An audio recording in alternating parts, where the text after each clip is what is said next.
Study session meeting of March 16th, 2026.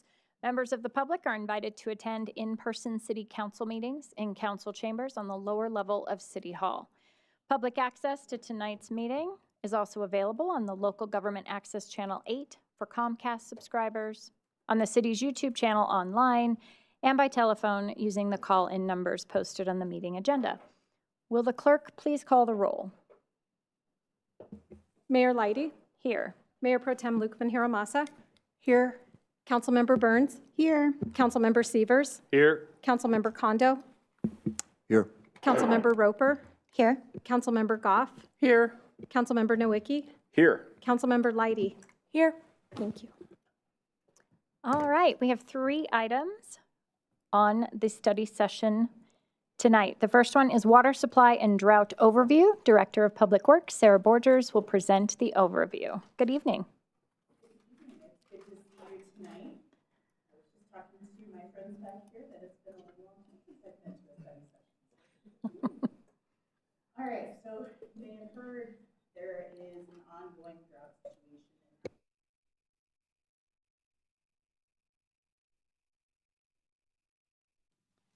Is this better? Hey.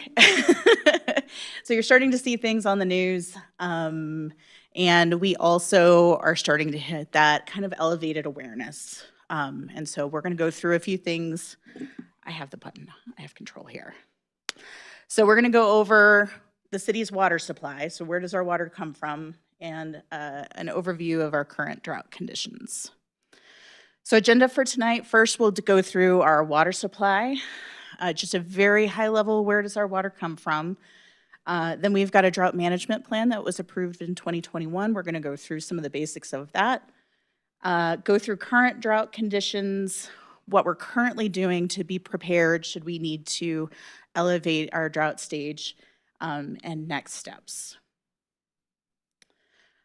All right, so we get our water primarily from Stanley Lake. Stanley Lake's over on the west side of Westminster. There is a pipeline that we share with the city of Thornton that brings water all the way from Stanley up to our water treatment plant here in Northglenn. We do have some other storage buckets, various things. I know there's some questions about our ASR project, which will eventually play into this as well. But primarily when we're talking about how much water do we have, we're looking at Stanley Lake. So how does water get to Stanley Lake? So if you look, I'm going to try the thing here. So there's Stanley right here. You can see Northglenn right there. So all of this blue area is our watershed. That's the Clear Creek watershed. When we're talking about snowpack, usually we're talking about the NRCS has a couple of snowtel stations. One is on Berthoud Pass, so as you're going over to Winter Park. The other one's at Loveland, going up over the pass that direction. So they're looking at those 2 snowtel sites along with some other metrics to make predictions about how much water is in our watershed. So right now we're looking at snow. Eventually that'll be rain that will fall into the basin, flow down Clear Creek. And you see these little green buttons there. Those are actually water quality monitoring stations, and it's so rare I get to show this map. I wanted to show that. We do have a series of water quality monitoring stations up Clear Creek. We have a program we share with the cities of Westminster and Northglenn, or Thornton. And if there's ever a fire in the watershed, that is one of the ways that we can monitor water quality if there's ever a spill in Clear Creek. Unfortunately, we do regularly see people driving off into the creek, and so we get notifications of that, and we use those water quality stations to monitor. All right. So that's kind of where our water comes from at a really basic level. The drought management plan we currently have in place was approved in 2021. When it was implemented, we actually implemented, and this was before my time, so I use the we collectively, implemented a drought stage 1. That drought stage 1 was never lifted. It was left in place in order to promote conservation. One note about the numbering system. So Northglenn calls stage 1 drought voluntary. You may have heard Thornton implemented stage 1 drought for them. That's a mandatory restriction. So the numbering for all the different communities, it makes it nice and easy to communicate. For us, a stage 1 is voluntary, stage 2 is mandatory. And that's really kind of that stage 1, stage 2 is where we're feeling things are at right now. In addition to stage 1 and stage 2, we have stage 3 and stage 4. Those are really for emergency purposes. We make plans to never be there. However, we want to make sure that we are prepared should that ever be needed. So stage 3 would be a turf ban, and stage 4 is emergency rationing. So, just what we need to drink and shower and flush toilets. All right, so digging down just a little bit, I will also say that our comms team is working on a communication plan. So the stage 1 graphics you're seeing here was me doing stuff in PowerPoint. We've got some fancy new graphics that you'll be seeing come out that'll be color-coded and the whole thing. So stage 1, where we're currently at right now, is voluntary restrictions. The primary goal of stage 1 is education and outreach, getting people really thinking about conservation, where their water comes from, how to use water wisely. Typically, when we're talking about stage 1, there's maybe a potential for not filling Stanley, our storage in Stanley. Maybe there's a drought monitor of a D1 or greater, and I'll show you the drought monitor graph here in a minute. And there's perhaps a below average snowpack and or stream flow forecasts. We're kind of sitting there right now. The stage 2 would be the next step in this process. The primary goal for stage 2 is to start making meaningful impact to reduce water consumption. So indicators here would be there's a strong indication that our storage in Stanley is not going to fill. U.S. Drought Monitor of D3 or greater, drought conditions are expected to persist, and well below average snowpack stream flow forecasts. So outlined in the plan is a number of responses. So should we need to move forward with a stage 2 drought, we would be talking about 2-day per week watering schedule mandatory. Reduction in city consumption. So we are one of our own biggest water users with parks and the like, and so our Parks Department is working hard on a plan there. Strong communication strategy. A lot of this is education. None of it works if customers don't know what we need them to do. Prohibition of installing new turf. Commercial car washing only, and a drought surcharge is part of the code as it is today. And like I say, stage 3 and stage 4, these are really emergency kind of levels. I put them on the same graph because we're not really talking about those two today. All right, so now into the current conditions. So when you see D3, so you see these red dots. So we're, of course, right in here, right in that current bullseye. And you also see, this works sort of well, that our watershed, so we're looking at those 2 stations that are right in there. Both of those 2 are in D3. Now, I did look this morning, and that bullseye right here over the top of us has decreased to a D2. And so it's a little bit of good news. D2 is also not great, but it's better than D3. And so this is sort of a double whammy of what we're seeing. So 1, you have a drought happening in the mountains, so there's not as much snow that can come in and fill Stanley Lake. At the same time, we're experiencing drought conditions here locally, which means if any of you have yards, you're starting to get the itch to turn your irrigation system on. It's only March. That's feeling uncomfortable. And so not only are we not bringing as much water in, we're tending to use more water. All right, So I just mentioned those 2 snow tell sites. We make estimates, NRCS makes estimates about how much water is actually in the watershed. So when you hear people talking about SWE or snow water equivalent, you can have this much snow that has a little bit of water or this much snow that's really heavy, and you can tell that when you're shoveling it. This makes that like 12 inches of snow actually translate into inches of wet water. The top blue line is the maximum that we've seen back to 1991. And that's like a daily maximum. The green line in the middle is the median. So kind of you can think of it as average snowpack that we usually see in Clear Creek. And then that bottom red line is the minimum that we've seen since 1991. That black line is where we are sitting today. So that's not a good sign for us. Now, this was from, right there, it's from the 6th. We did get a small bump, but we're still buried pretty deep into the red portion of the graph. So there's not much up there. There is a chance that we will get some more, but for the moment, it's not looking very pretty.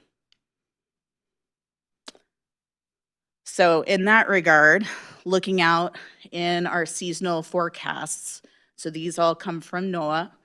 On the left is how much precipitation is expected, and on the right is temperature. So on the left, you can see there's a higher than likelihood chance that we will get below average precipitation. On the right, we're expecting to see, based on this, a higher potential that we'll have above average temperatures. Those things together are not what we would like to see in this situation. All right. So why have we not already declared a drought? We're seeing all this stuff. One of the interesting and challenging things about water in Colorado is that November through February, when we're really thinking about snowpack, those are actually our driest months of the year. We've, I think, all been here long enough to know March through May is when we get the big snowstorms, we get the 18 inches of snow.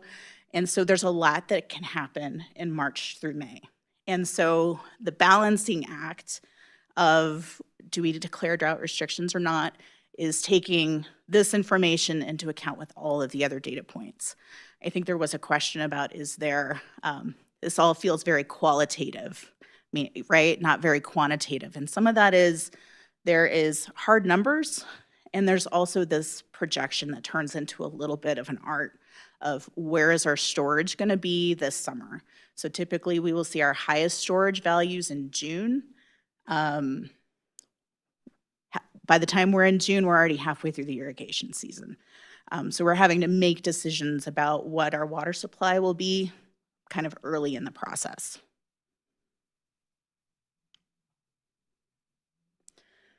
So neighboring communities, Thornton, you have likely heard, declared mandatory watering restrictions last Monday. Broomfield has issued a drought watch. There are a number, you'll hear them, Denver Water and Aurora are really considering drought watch. I think everyone's in this like elevated awareness. I think Thornton may not be the last one to implement mandatory watering restrictions, but we're going to wait and see what March holds for us. So just summarizing current conditions, drought conditions are persistent and have potential to worsen. We are in the elevated awareness area right now. Important to keep in mind what happens March through May can have a significant impact on where we are at in terms of drought restrictions or not. If we stay where we're at, we probably are looking at the need to declare drought restrictions. But if we get a big snowfall event, turns everything around, there's always that possibility. So with that in mind, staff has been working for the last month or so, getting everything up to speed, making sure should we need to declare a stage 2 drought that we're prepared to do that. So we're of course watching the conditions closely. We have a team that does water supply planning. That's a team of 3, about to be 2, but they're keeping a close eye on that. The Drought Committee is a group of staff members from across the city, Public Works, Economic Development, Planning, you name it. It's a kind of a broad group of people that end up being impacted by the drought declaration. And so we want to make sure that we're getting together and communicating and providing a coherent response, particularly for outward communication and strategy. Communication plan is being developed for early season outreach. That's pretty well done. And the conservation program is going to be ramping up for the season. So you'll see that during the, let's see, I'm skipping ahead. The message that we're hoping for outward communication after this meeting and through April will include things like, we're experiencing dry conditions, help us help you, use water wisely, what are our best practices for water use, and then providing as much conservation resources as we're able. So best practices, what does that mean? So we're gonna ask folks if they can hold off watering until May 1st. That makes a difference. I know that's hard. Watering those high-value landscape aspects, so trees and bushes, those sorts of things, water those sparingly, but those are things that are, high value. So you can water those. Watering during the evening and at night and in the morning, so not in the heat of the day. Avoid washing sidewalks and patios. And if you've got water leaks, now's the time to fix them. All right, so our communication plan has a few avenues. One, we're putting together an FAQ. We have a bunch of different people that interact with our community, ranging from utility billing to our meter readers. Even our streets crew often interacts with the community because they come out and have questions. And so we want to make sure that staff is able to give clear and consistent information.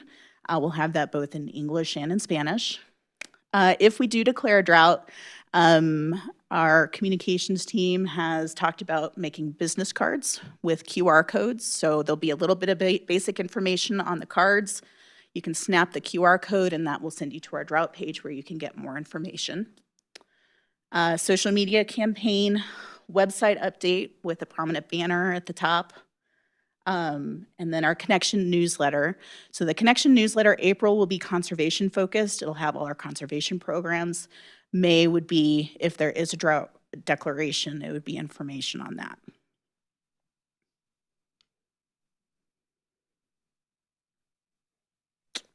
So next step, we do have communication firms supporting our comprehensive communication plan. Our Parks, Rec, and Culture team is doing a fantastic job. I've been really grateful. Sometimes different places you get different excitement about watering restrictions from your parks crew. They have data pulled out. I was talking to their manager and he's got a whole spreadsheet pulled up. So they're going to be working really hard to hit some pretty demanding conservation goals in parks. Our water supply operations team, we want to make sure we get every drop of water we can into Stanley Lake and that we can use the water. There's some legality for how we can use that water. We're doing some things to make sure every drop of water is available to us. And then our operations teams have changes in how they do things. So we're working on that. So potential future conversations. So we're prepared. If you have questions, certainly we can answer those tonight. If it's something that's worth additional conversation, we're here and available to be there for that. We have, this is me, I put April 27th as a potential drought declaration. That might be more beneficial to move to April 20th so that we can get that messaging into the connection. Otherwise, we've passed those deadlines. So we've talked about April 20th here. If you want more information, this is just some pulled out of our municipal code, 16-23, mandatory watering restrictions. So City Council would declare the drought. Current code includes limiting lawn watering, water waste is prohibited, power washing your house and fence and sidewalks, serving water at restaurants prior to a customer request, new lawn installation, those would all be prohibited. Implement public education program, which is we're working on now. Prohibit or regulate water for new construction, and then that water surcharge. So this is all within code. This is certainly City Council's purview. If you like this or don't like this, this is certainly within your realm to change if this is any of this that you would like to. And then right now, our drought page is getting up and going. You can go to northglenn.org/drought, and that will get you to our drought page where you can learn more, get connected with conservation resources, see what the drought management plan says, all that kind of thing. I'm happy to answer questions. Excellent. Councilmember Burns? Thank you, Madam Mayor. I know like March through May, usually we do get our biggest snowstorms, but it's also going to be 90 degrees on Friday. So I am hopeful, but I don't really think that's happening for us, to be perfectly honest. Also, they just declared it's going to be like a super El Nino year. That was like all over social media this weekend and the news. And it's basically exclaiming doomsday drought for the whole entire southeast of the United States. So while I get like we're cautiously optimistic, I am glad we have a plan B in place because I'm usually a glass half full kind of gal, but just not about this at this moment. So thank you for bringing this forward. I think it's important to start talking about now. Thank you. Councilmember Kondo? Thank you, Madam Mayor. Thank you, Director Borgers, for the presentation and answering my question over the weekend. I did forward your response to the rest of the days, so they should be aware. I do have another question, though, based off of what you presented. And I was hoping that maybe Tammy Moon would be here, our water expert, but I'm going to ask him nonetheless. So obviously, we have a certain water right of acre feet of water. And so I'm assuming receiving that volume of water happens in a very discrete time of year, namely around the spring. Is that correct? We open the gate, water diverts into our channel, and then it flows down to Stanley Lake, and that packet of water is essentially sitting in Stanley Lake for us to draw off of. Is that kind of how that works? It is. And what's interesting for Northglenn is that a lot of our water is actually coming in the wintertime. And there will come a point where our water, the ditch connecting us to the creek will shut off. And there'll be a millisecond in time where we're not bringing in any water. And so you'll watch our water supply will actually come up, and then it'll plateau and come down a little bit. And then some of our other water rights come on. That's a little bit of what we're really watching is those water rights, our church ditch rights, and some of the berthed water we bring over from the West Slope. We're not certain how much we're actually going to get out of that. So our second peak in the summertime is what we're really watching. Okay, gotcha. Yeah, that was kind of where I was going, was I was just trying to figure out, do we get our bolus of water all in the spring, or does there multiple times during the course of a summer? It sounds like it's the latter, not the former. Mm-hmm. Check. Thank you. Appreciate that. So I'm going to interrupt for just a second because we have a new platform and I'm getting questions. It is very cool because on my screen, your hands are going up in order, which is super helpful for me. So I see the 1, the 2, the 3, but we are noticing that the person who raises their hand doesn't show. So they're not sure if they're raising it. So they're raising it and lowering it and raising it and lowering it because it doesn't show on their screen. I'm just talking to our tech team. So I just wanted you to know that because it's puzzling people. So if you've clicked it, I see it, and I see it in order. So don't worry about that. And maybe we'll figure that out later. Well, and Yeah, just lean over to the person next to you. Yeah, because you can see everyone else's hands in order, but not your own. What do you get, Jody? It gives you a little box. It gives you a little Oh wait, box. Josh can see his, but I couldn't see mine. Like it says, Jody Roper. It's a whole thing confusing people. But I see them all, so just know that. And I see them all in order. Do you see your own? You see yours? Yeah. Oh, so it's not a consistent thing. I think we're going to troubleshoot this right now. Sorry. You get a little thing that says your fifth. Yeah. Click, click. Yeah. I think it's okay. It looks very cool on my end, so, and it's working quite well, so thank you. I know, he's ready because he's next. Councilmember Severs. Thank you, Madam Mayor. Just to clarify for residents, when you guys talk about commercial car washing only, car washes will be able to operate, but you will not be able to just wash 100 cars in your driveway, correct? That is right. Commercial car washes, many of them, not all of them, have water recycling as a built-in as a part of their process, which is one thing that makes it better for us. That's good to know, and I'm also very pessimistic about spring. Since I've been here, we've had 2 very wet springs, but I don't feel it this time. Councilmember Nowicki. Thank you, Madam Mayor. Thank you, Director Borgers, for being here. Yeah, always interesting when we talk about water. So I am curious, what conclusions did Thornton come to that led them to kind of mandatory restrictions? Right. So Thornton will be looking at very similar things to what we are looking at. They, of course, have water in Stanley Lake. They also have South Platte water. So they will also, in addition to the Clear Creek area, they will also be looking at the upper South Platte area. So they've just got some slightly different water supplies, but they're looking at the same drought monitor. They're looking at Clear Creek, very similar to what we are, and they're looking at their storage level and their anticipated storage level this year and into the future.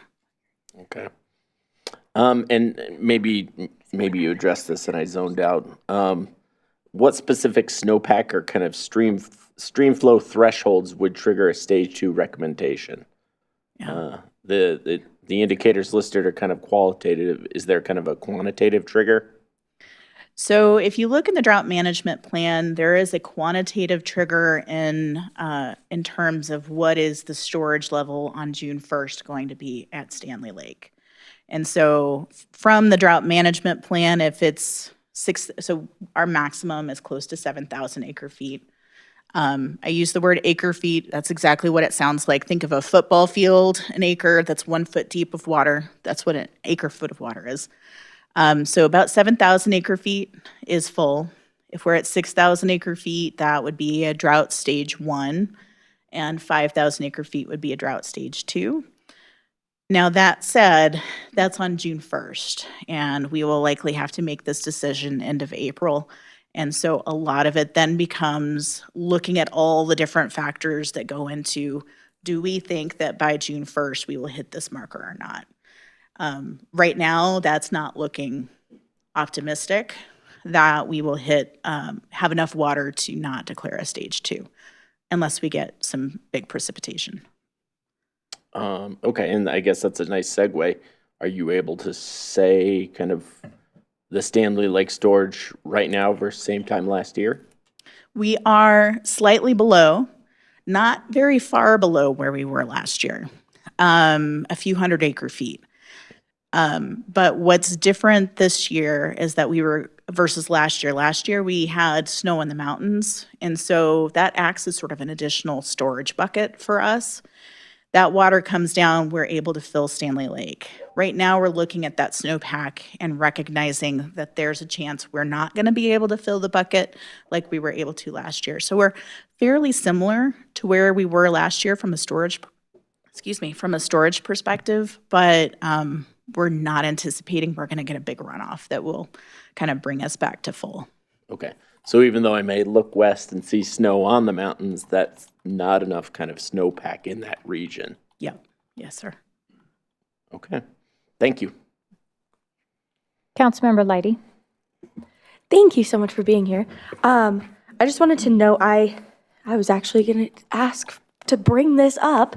I was recently in Grand Lake for the weirdest event ever. If you've ever looked up ski joring, do it. It's very strange. You use a horse and ski. Weird.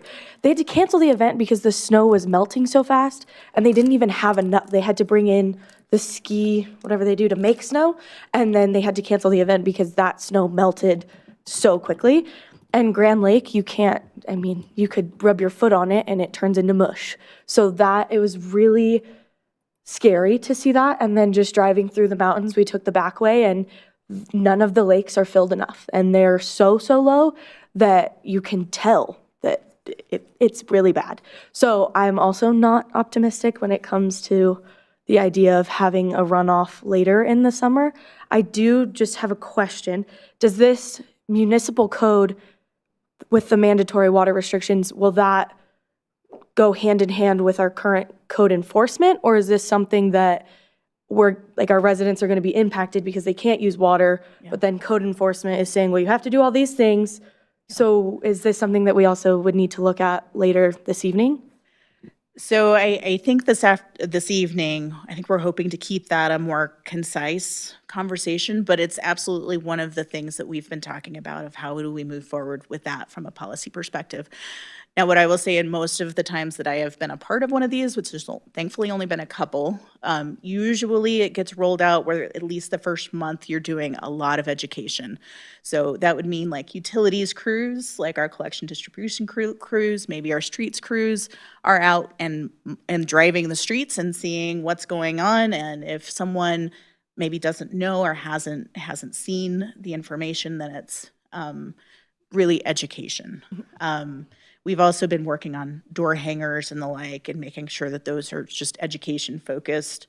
But I think if that's something that council would like to talk about more and what does that look like, we're absolutely prepared to bring that back. Okay. And with I'm not sure if it was decided or not, with the not being able to water until May 1st, is that something that is code then going to come and say, well, your grass is dead, but I can't water. What do you want me to do? And rain isn't happening. So is that something that I'm then going to get a violation with code, or what happens there? So two things. The first is really, so everything we're talking about now is voluntary. So there's no requirement to not turn on your irrigation system yet. It's a best practice at this point. The other half of that question, if I may, just punt a little bit on that because I'm a little outside of my area and I don't want to step on any toes. But it's an excellent question that we've been talking about. Mayor Pro Tem?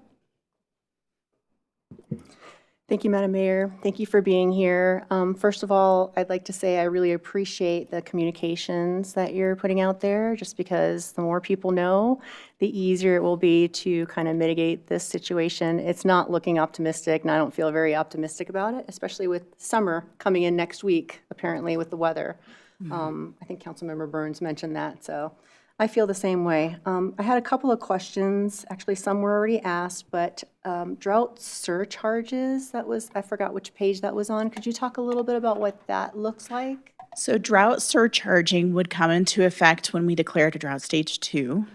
And that would be once you use 18,000 gallons, every 1,000 gallons beyond that would have a $2 surcharge. A what? $10? $2. $2. $2 for every 1,000 gallons, on top of what the normal would be. Okay. So it's not insubstantial. No, that's not. And I assume if we do reach that point, then that would be part of the communication, so people know. Okay. Yes, absolutely. Wonderful. And then you might not know the answer to this question, so that's fine if you get back to me with this. But just have we historically ever reached a 3 or a 4? I don't believe so. Not in the 15, 20 years since I've been kind of in this sphere. That's pretty severe. That would be, yeah. One of the things we start talking about in a stage 3 drought is like, in a stage 2 drought, you'll see grass turn brown and it goes dormant. You won't see it necessarily dying. If you don't water it for all summer, it's not probably coming back. And so that would be a very in-depth conversation before we would want to recommend anything like that. And I'm glad Councilmember Leidy asked that question because I was thinking that same thing. Like, what if the grass starts to die if we get to that point? But that's like jumping way ahead. obviously, but it's a question. I'm sure we're all thinking about it. And then, I guess my last question is, I know that we have little storage tanks. There's probably a better term for them around underneath our city hall. That collects, isn't that supposed to be collecting water like rainfall to water the plants around here? So I know we Theoretically. have water-wise plants, but I'm just wondering how Yeah, that's looking. I believe there's an irrigation system that is also supported by potable water supply. Okay. Amanda can let me know if that's incorrect. It just popped into my head. I'm like, I wonder. Good evening, Mayor and Council. Yes, we have 2 cisterns on this site. The goal is ultimately that we're not irrigating potable water at all on the City Hall site outside of what rainwater fills those cisterns throughout the year. So as of the most recent pull of the data from last year, we had 0 irrigation showing on the meter because it was coming in through the system. They weren't online though that was kind of brand new for us. So the hope is that we stay that way. We have up to 3 years in a non-drought condition to have supplemented that water in order to reach that core before we get to the point where we're measuring for core certification. Our goal is obviously not to use water outside of what the cisterns is collecting. We do have water-wise plants on this site, as you mentioned, and staff are continuing to monitor the water levels in those cisterns. Okay, thank you. You're welcome. I appreciate that answer. And I think that's all I have for now. Thank you. Councilmember Goff? Thank you, Mayor. I had to raise my hands just so I could see if it worked. No. Thank you, Director Borges. So we've heard in past presentations that the city of Northglenn has, I think the term was something like first use water rights or early use water rights. So how does that compare to like someone like Thornton? I mean, are we like more secure in being able to get the water we need or than some other places, or how does that work? So that is a complicated question, but it's a good one. A lot of it has to do with when trying to figure out how to not get into water law here. So over time, there were farmers that came out and dug. I'm going to go way back to the beginning. Dug these ditches and canals, and then they went to court and they got water rights to go in those ditches. And with that, they were assigned a date. So we've got water rights that have these cool dates like 1894, and Stanley is in 1902, right? Whoever has the most senior water will get their water first. We do have some first right stuff. So the water that comes over from Berthoud, it has some really, we don't have to make replacements to it. It's a very high value water. The problem is that the Colorado River, where that is coming from, is extremely dry. To Councilmember Leidy's point, they're probably even maybe in slightly worse shape than we are here. And so we may or may not see much of that water this year. Okay, yeah, I know it's confusing. That's kind of why I was curious to ask about that, but that is a very good explanation. Thank you. Yeah, Northglenn's in a moderate, look, we're in a kind of a moderate, kind of from a compared to our neighbors. Thornton has a lot of different water supplies, which helps them. And like Westminster has some pretty senior rights, so they're also in a pretty good position. Mm-hmm. Okay, I have a list of questions. I'm going to start with something that you just mentioned. We have an IGA with Westminster and Thornton. Wouldn't that mean that we should kind of all have the same drought decision at the same time, or no? So what's fascinating about it is that Stanley Lake has essentially different buckets in it. We have about 7,000 acre feet of the 42,000 acre feet in Stanley Lake. So we have kind of a smaller share. And what we use to fill that bucket is different than what, say, Westminster or Thornton. So we have slightly different water rights. That means we're each filling our bucket at different rates. Okay. That's helpful. And then the drought surcharge, that question was answered. We have had a Tree City USA designation for years. Does that mean we are not going to plant new trees this year? That is a great question that I have not asked yet. We'll have to. we have not had that conversation yet. Other than very, very preliminary, we've talked about whether or not do we do new tree plantings? Do we do annual bed plantings? We're not there yet, but those are part of the conversation that we'll have as we get through this process and better understand what water will be available to us this summer. Okay. Those are ways that, as Director Borgers mentioned earlier, we look at reducing our park usage. We look at that a little differently than we might look at a single residential space. We're looking at where's the highest use park spaces, so things like Northwest Open Space or EB Rains that have much heavier use, where we'll see damage to those park spaces much faster than we would in, say, a less active use park space. So we're going to look at how do we reduce water more in certain areas and less in others to allow for that community asset. Okay. I just know that new trees need extra water, Yes. so I wasn't sure. Okay. And I believe Thornton is advertising a 21-day waiver for new sod. So if they do, and it could be because they have new development, but if they have new sod, they can, is that something we're considering at all, or? We haven't considered that. Our code currently reads that there is no new sod.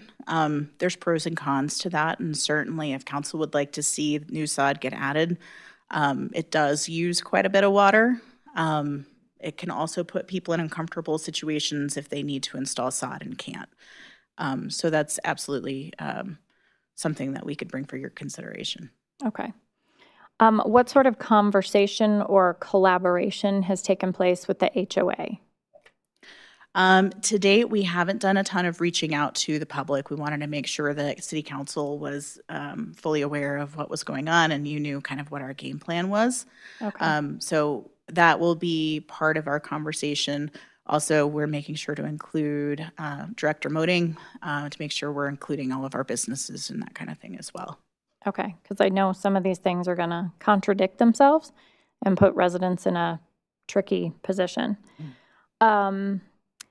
So at the start, we're going to ask people not to water until May 1st, but that's not a mandatory, that's just a recommendation at this point. Yes, ma'am. Okay, because I know people are starting to water because it's hot and things are drying out. I had a wondering about thinning lawns. We have these beautiful trees that have really established themselves in many front yards.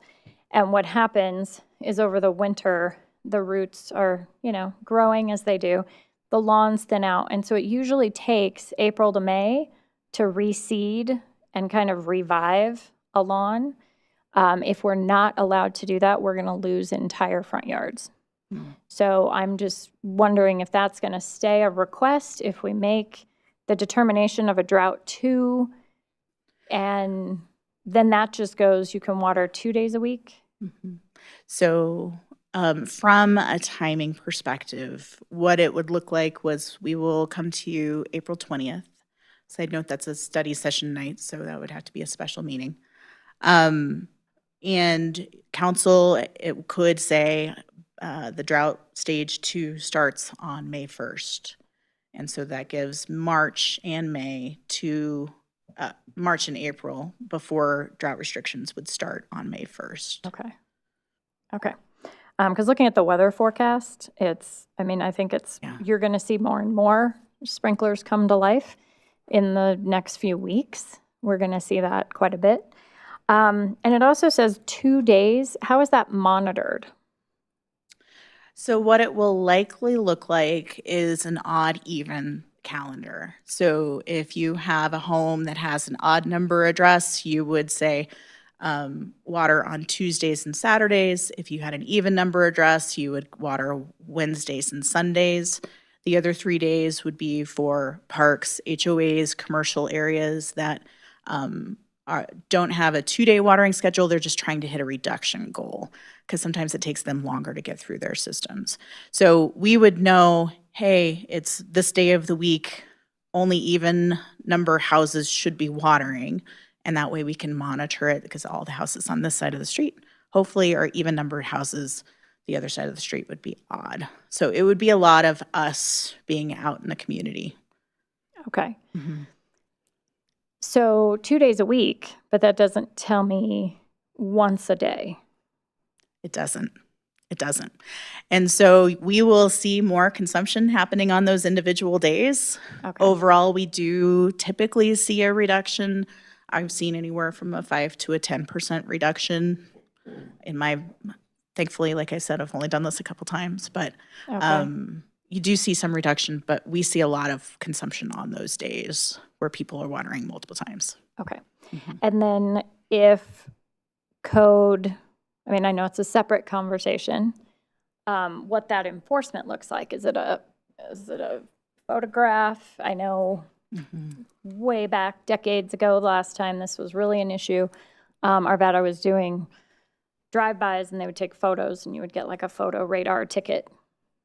I don't know if that's what we're doing, if we're then relying on residents to turn their neighbors in. I mean, that's a whole conversation that's coming next, I'm sure, but just wanting to be mindful about Absolutely. how that's going to be. I think education is key and making sure people truly understand the reason behind it and the need, but also if they've invested in a lawn, we know that's very, very expensive and it does become something they want to keep alive. So I don't think it's anti-environmentalists that are watering. I think they just want to not lose something they've spent a lot of money on. Absolutely. So, okay. Well, Councilmember Severs has his hand up again.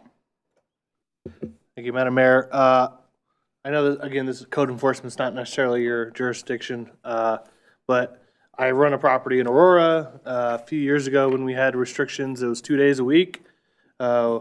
And we got a slap on the wrist because I guess we were watering after 10 a.m. or somewhere in that, when the sun's beating down and it evaporates right away.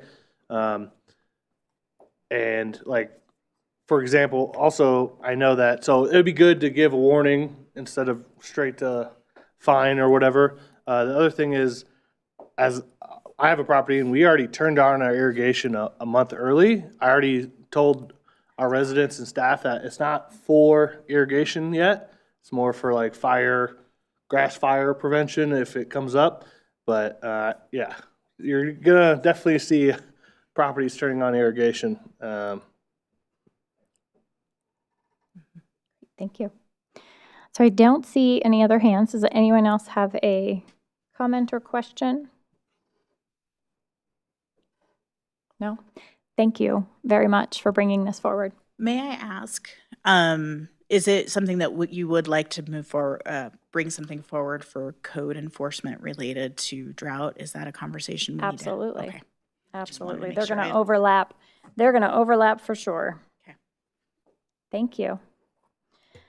All right, next up, we have a conversation. But before we do that, I would like to congratulate our brand new Director of Planning and Development. So come on forward, Becky Smith. Congratulations. And you are kicking us off with Natural Medicine Business Unified Development Ordinance Amendment. Thank you, Madam Mayor, Council. So this conversation is about our natural medicine ordinances.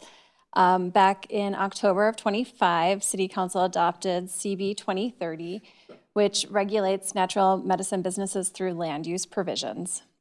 And we modeled those provisions after the city's existing marijuana business standards. Following that adoption, a local facilitator came in to council in January with concerns that the regulations as written would prevent her from operating her business. Her space is in a permissible commercial zone district, but there were two provisions that would prevent her business from being able to operate there. And those are the 200-foot buffer from residential uses and the 500-foot buffer from parks spaces, public park spaces. So I prepared some draft amendments tonight that are part of the packet that have 3 revisions in the ordinance for your consideration. The first is to remove the residential structure distance buffer. The second is to remove public parks from the distance constraints. And then the third is to expand the hours of operation from how it's currently written, Monday through Friday, from 9 to 5 p.m. to 7 days a week from 7 a.m. to 11:59 p.m. And that's because the facilitator made that request specifically for scheduling flexibility because these sessions do take several hours from what we have learned from her. Staff also did a little bit of research just to see how other municipalities are regulating this land use. And people are kind of doing all kinds of things. So there's not a lot of consistency in how the different communities are regulating, but it is interesting to just look at that comparison. So tonight we are just seeking council feedback and consensus on whether to move this forward. And if directed, the UDO amendment process would include a planning commission public hearing and then first and second reading before city council. So happy to answer any questions about this item. Thank you. Councilmember Kondo. Thank you, Madam Mayor. Again, congratulations on your promotion. Thank you. I guess my question is, it sounds like the genesis of this is a request of a certain business owner that wants to establish a business. So obviously, we want to be business friendly.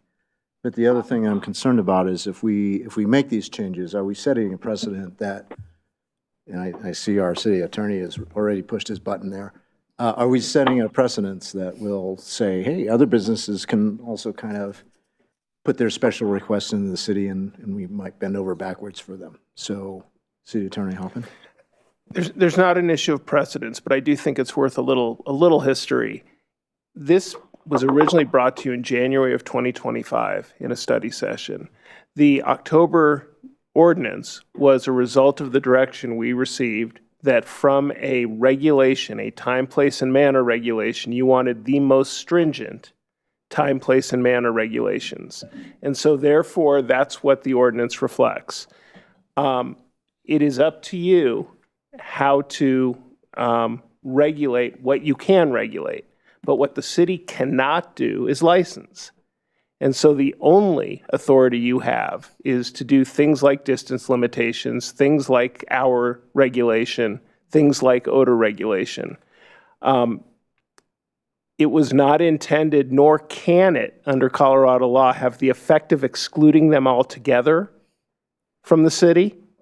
That is the only limitation on the time, place, and manner regulations related to natural medicine, is that it can't have the effect of excluding. But this is really, in my view, more of an indication of how Northglenn developed, where there is such dense residential properties that it is difficult to find a commercial property that is not very close to a residential property. So what this ordinance does in draft form is certainly allow this particular business to operate, but it would likely have the effect of allowing other businesses to operate by eliminating the 200-foot limitation. But it maintains many of the original regulations you had requested when you asked for it to be the most stringent. Thank you for that. And Madam Mayor, if you'll indulge me, one follow-up. So you said, Attorney Hoffman, that obviously we can't exclude a business from operating in the city. Is there another location that this business entrepreneur could potentially operate within the city? I am confident there is, but she had already acquired this or had already, and I don't know if it's a lease or a purchase. She owns it. But it had already been purchased. So as to this particular vendor, the investment had already been made. Okay, thank you. Councilmember Burns. Thank you, Madam Mayor. Thank you so much for providing the comparison to the other cities. I think that's super helpful because when you look at the chart, we are the most strict for some reason, and I vaguely remember this conversation about we wanted to match the marijuana buildings as well, and I think the more I look at what other cities I'm interested in the how Boulder is equating it to medical offices. I think that's interesting because this is a medicinal practice. And I think like maybe we were conflating recreational usage with medical usage when we first passed this. And I think we need to re-examine it in a medical standpoint. And so I think looking, like, I'm interested in like the things that Boulder doing, because I also think it's interesting too that a lot of places were like us and did the preschool thing, but then Boulder's 500 feet from middle, junior, or high school actually kind of makes a little bit more sense from like a recreation standpoint. And so I think re-examining this from a medical usage, which is what we are discussing tonight, not recreation, makes a lot more sense. So I appreciate this, and I think when we're moving this forward, I would be open to that lens a little bit more. Thank you. Councilmember Nowicki. Thank you, Madam Mayor. Congratulations, you. Director Smith. I would say I probably agree with Councilmember Burns on this one. I think, originally kind of thinking about this through the lens of cannabis and kind of regulating cannabis, but now having kind of had some distance in time and space, kind of viewing it differently. So I am glad that the resident kind of brought this forward. A couple of questions in regard to looking through the ordinance. So public park, obviously 500 feet from any public park, but we leave kind of public pool or public recreational facility. Is there any particular reason why those get left? And I see you shaking your head, Corey. It's to allow this particular use. I mean, this was based on the request from this particular vendor. And so this would allow the particular location where this particular owner owns property to be a permitted use. And just to expand on what Councilmember Burns had indicated, and that there is an opportunity to make this essentially a use by right in any non-residential area, if that is the goal of the council, if the change is that dramatic in terms of where you would allow them. Right now, if you look at the table, it is allowed in industrial, commercial auto-oriented, and commercial general. There's, I suspect, other zone districts that it could be allowed in that are non-residential if that is the goal of council. Can you explain the use by right, just maybe for the audience at home? That it means it's allowed as a matter of zoning, and would it be only subject to the distance limitations and then the hours, odor, other general regulations. Okay. Okay, I guess the same question goes for the halfway houses, how we kind of arrived at some of these decisions. Again, the direction we received was to make it as stringent as possible. Okay. And to use marijuana as a guide. That was the direction we received Gotcha. in January of 2025. Yeah, okay. And then I suppose I'm in favor of kind of pulling back a little bit and going a little more liberal with regard to this. That's kind of where my head's at right now. So, Councilmember Goff. Thank you, Mayor, and thank you, Director. Oh my God, my brain just went dead.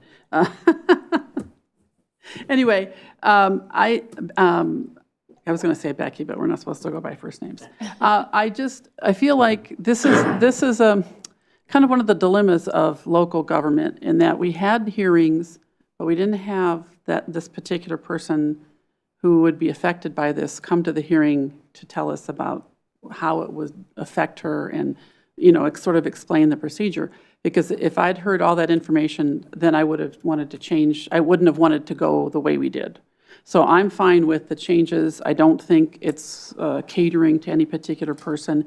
I think for me, it's more of an understanding of how this medical practice actually works. And so I think the 2 or 3 recommendations or for amendments or however it's worded, I'm fine with this. I'm fine with it. Thank you. Councilmember Leidy. Thank you. Thank you so much and congratulations. would kind of like to echo the same things that my fellow council members are saying. I think I would like a little bit more clarification on the business as a whole, I guess, and the practice as a whole, because, I mean, connecting it with marijuana is one thing, but then there's also, is there a potential to see revenue from this? Is this something that other businesses, not this one vendor, would also be able to come into the city and benefit from us changing these regulations? Is that something that we would see? Potentially.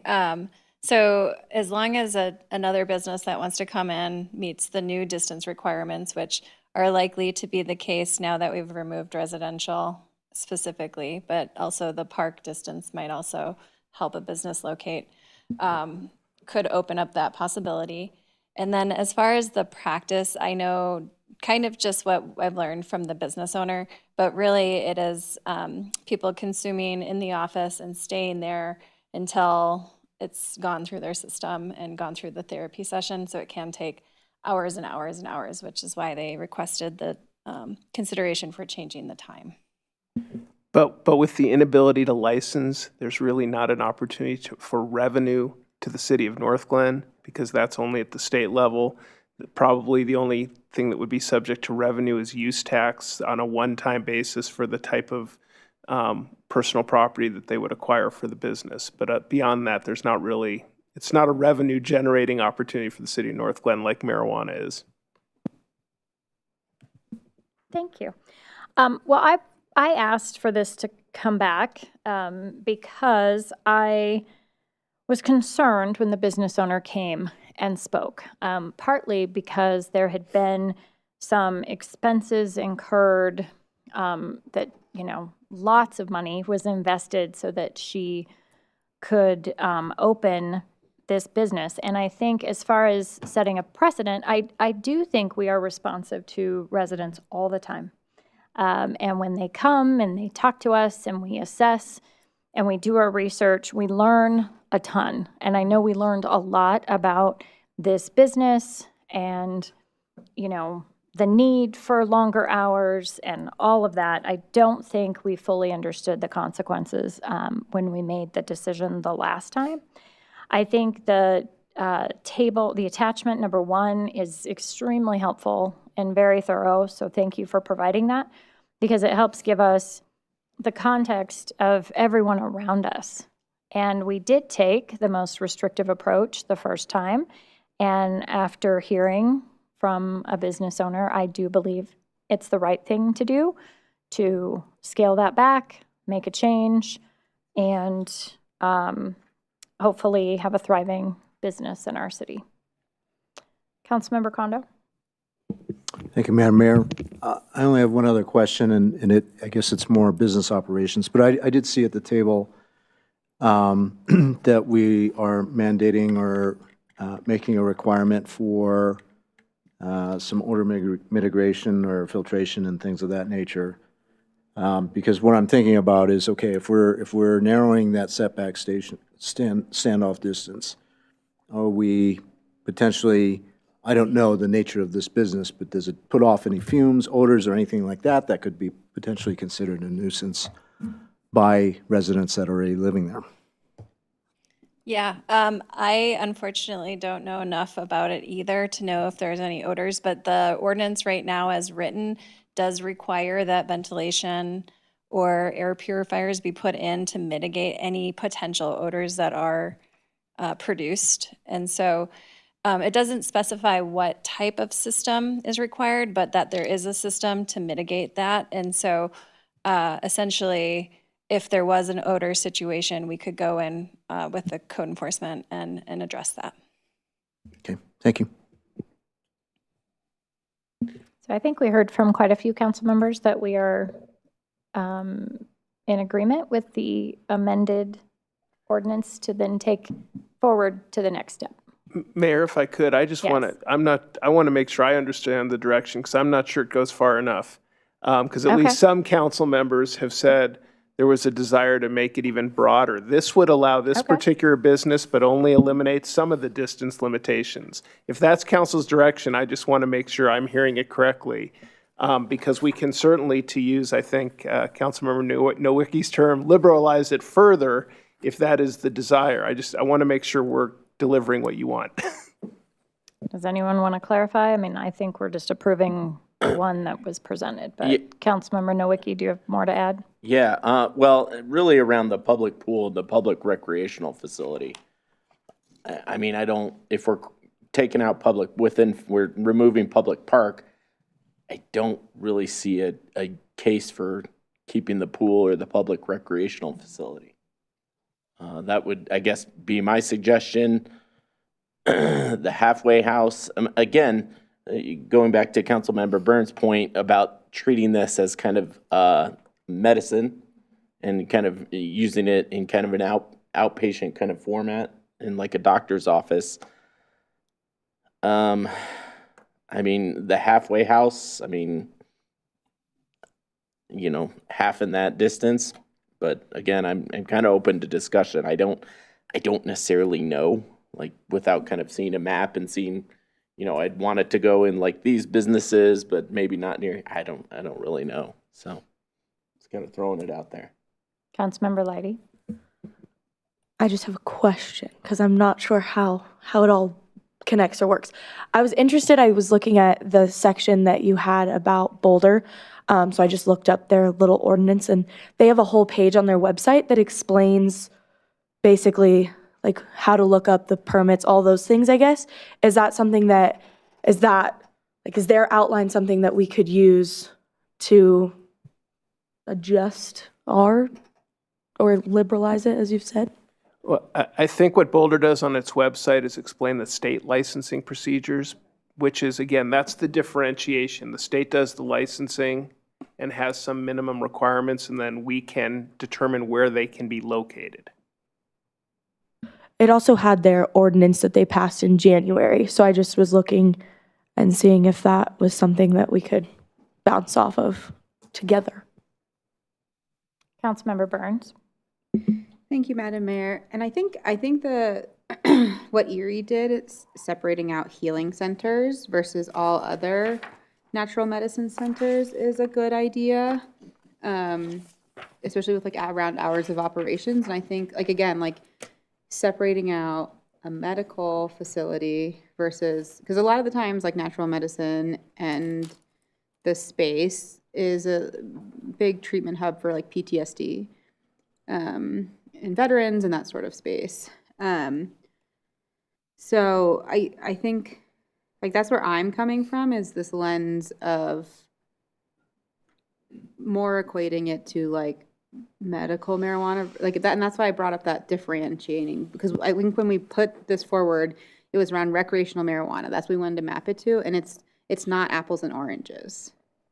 And so I think focus, can we shift it to that healing center situation? We could. It was actually medical was our guide originally. Was it? It was, but, and much like marijuana at its infancy, there is a lot of different opinions about natural medicine as well, and whether or not it is how it's used. And so I think the initial regulations reflect that, but we can certainly differentiate between healing centers and all other natural medicine businesses as it relates to ours. And then, again, I guess the question would be, is there a desire to expand further, or just consistent with Councilmember Nowicki, take out some of the distance limitations? We've eliminated the residences. We can provide sort of concentric circles, much like we did previously, to show where they would be allowed in the after condition, with the additional elimination of, for example, correctional facilities and halfway houses. And you'd be able to see with the combination where in Northglenn they could be located. Councilmember Goff? Sorry, I was unmuting myself. Can I just follow up to City Attorney Hoppins? Because I also think separating out the healing centers versus the businesses might help us future-proof a little for this ever-changing landscape. Yeah, that was it. Sorry. It's okay. Councilmember Goff? Thank you. So a couple of things. One is that it's really clear to me, since after we had the resident come and explain that even with medical marijuana, people are taking the product away with them. And in this situation, they don't. So, you know, I see now there are some big differences between those two products, I guess you would say, or treatments. Anyway, the other comment I wanted to make was that when I'm looking at what we have in the ordinance here, it says if we can cross out the residential stuff, we can cross out the public park. But there is number 7 says it can't be located upon any. Well, I guess it's within the feet of the city-owned property. I don't feel the need to really expand beyond the recommendations that we just got tonight. I don't feel like we're trying to, you know, like have it be everywhere. We're just trying to make it possible. And right now, in this particular case, I really do feel for the resident who had, you know, put in a lot of her time and money with the expectation that she would be able to do this and then found out she could not. So that's where I stand on it. Well, and it's also important to remember that this goes back to the Planning Commission with a public hearing and then back to us with another public hearing before it will be approved. Councilmember Nowicki? Thank you, Madam Mayor. The last piece I'll kind of throw out is the half-mile restriction with regard to other natural medicine businesses. Northglenn is not that large, so is that something we should explore as well? I don't know. Again, that's for as a human, that's hard to know kind of what half a mile is. And again, what Northglenn did with marijuana was an attempt to limit the total number, as opposed so that there was, and it was roughly, not precisely, but allowed dispersal throughout the city. Right. So it is a way to limit without putting a number on them, and that was the intent. So it doesn't, you know, no more than 10 in the city, then you have some sort of lottery process. This was an easier way to limit the total number by limiting them from a distance limitation. Because I could see a case where, like, maybe you'd want to have the businesses kind of in a certain area. Because I don't think it is like cannabis in the sense that, like, I wouldn't want to see, I mean, in my ward, we have 3 cannabis shops, so I don't know, I'm just thinking out loud. Councilmember Kondo? Thank you, Madam Mayor. I just want to express my support for Dr. Goff's position. I'm in her camp. I would like to just stick with the changes that are proposed, the red line changes. Mayor Pro Tem? Thank you, Madam Mayor. That's exactly what I was going to say. I agree with Dr. Goff that we are just trying to make it possible, not eliminate it completely. So I think there does need to be some level of regulation for us in terms of that. And then question in terms of the state. So the state issues the license. So I'm assuming the state is also responsible for like inspecting for compliance and so forth? As it relates to those matters related to licensing, but if for odor mitigation and some of the other things, we are still authorized to inspect on those things that are in our ordinance. Okay, thank you. I wasn't sure. And then just for my clarification, is there a desire among council as a group to differentiate between healing centers and other types of natural medicine or not in terms of hours? I mean, I don't see a reason. Councilmember Burns, can you express your point again? Because I don't understand why we would need to. The business at hand, the business that brought this to our attention would be classified more as like a healing center versus like a natural medicine business, which in my mind, depending to our city attorney's point of decriminalization of psilocybin in general in the state, like where that might go. And so I think if we have something like this, correct? On page 7 of 9 of the packet information for this topic, there are definitions. Mm-hmm. And so the natural medicine business is a whole host of types of businesses. A natural medicine healing center is the one type that actually provides the services. Mm-hmm. So What Erie did is said if you're a healing center, you can have the expanded hours. But if you're, for example, a cultivation facility only, or something less than just a healing center, you have more limited hours. That's the distinction. Because I think that to like her point when she spoke in front of us, like the journey is long for some people, and so, and she stays with them, and so I think that having that flexibility or a little bit longer hours is important to a healing center.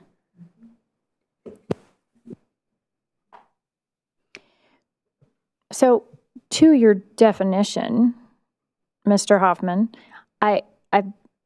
I'm confused because it says a natural medicine business includes a healing center, a cultivation facility. So that's where they're just making it and selling it to someone else. So right now, the ordinance as drafted makes the distinction, I believe, that Councilmember Burns is requesting. Because if you look again at the bottom of page 7, the hours is for natural medicine business. I'm sorry, it's broader. Got it. It Okay. includes, so if you cultivate, you can be open till midnight. Got it. Okay.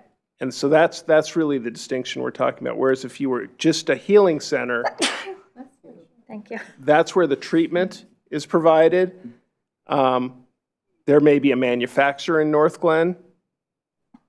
Right now, those are all included in the hours distinction. We could limit Okay. it to just healing centers. Yeah, and that's where I want to make, I don't want like a fact, like, no one wants that next to them, open till midnight, Got right? it. But a healing center is quiet, like it's just the one-on-one, that's my, yeah. So do we change our current ordinance to just be the cultivation center? Or how do you peel off?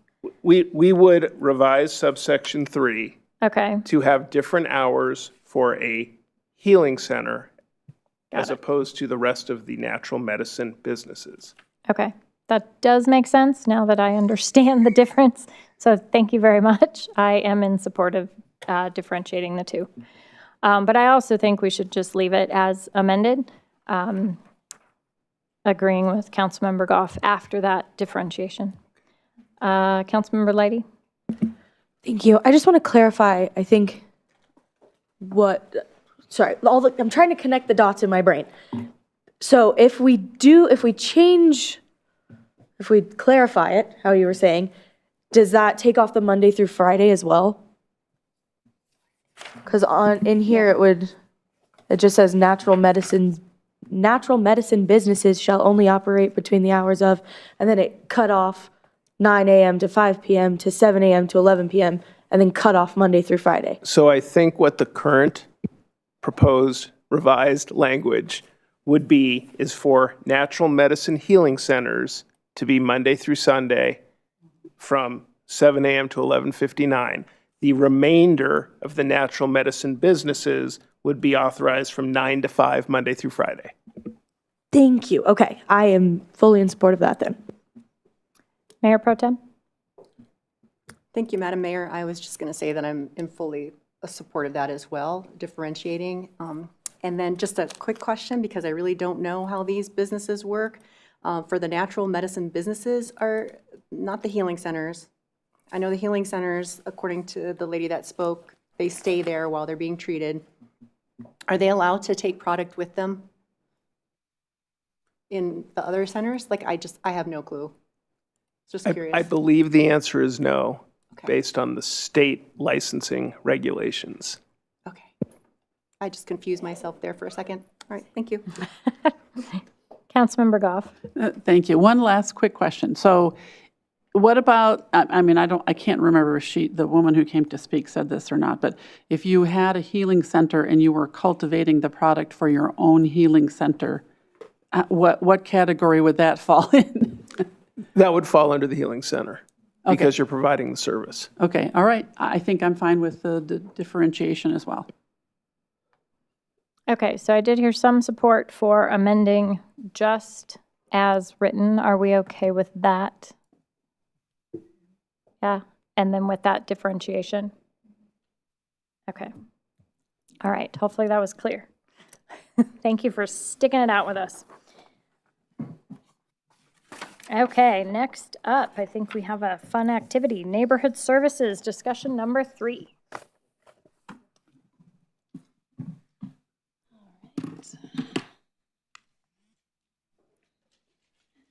Thank you. I'm here for this item as well. So tonight we are discussing or having our third conversation around neighborhood services, and we're going to focus largely on building consensus. The first 2 presentations, we focused on the history, the top code violations that we see in our community, the proactive and complaint-driven enforcement statistics, as well as the process, the training, and the procedures. So tonight, we really now want to hear from you with a focus on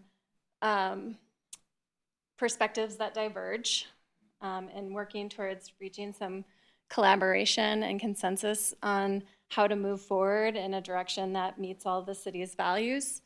Really working towards a balanced approach that looks at individual resident concerns along with community. I don't know what happened to the presentation, but I will keep going. I don't know if there's 2 different presentations going. Oh, I should mention that too.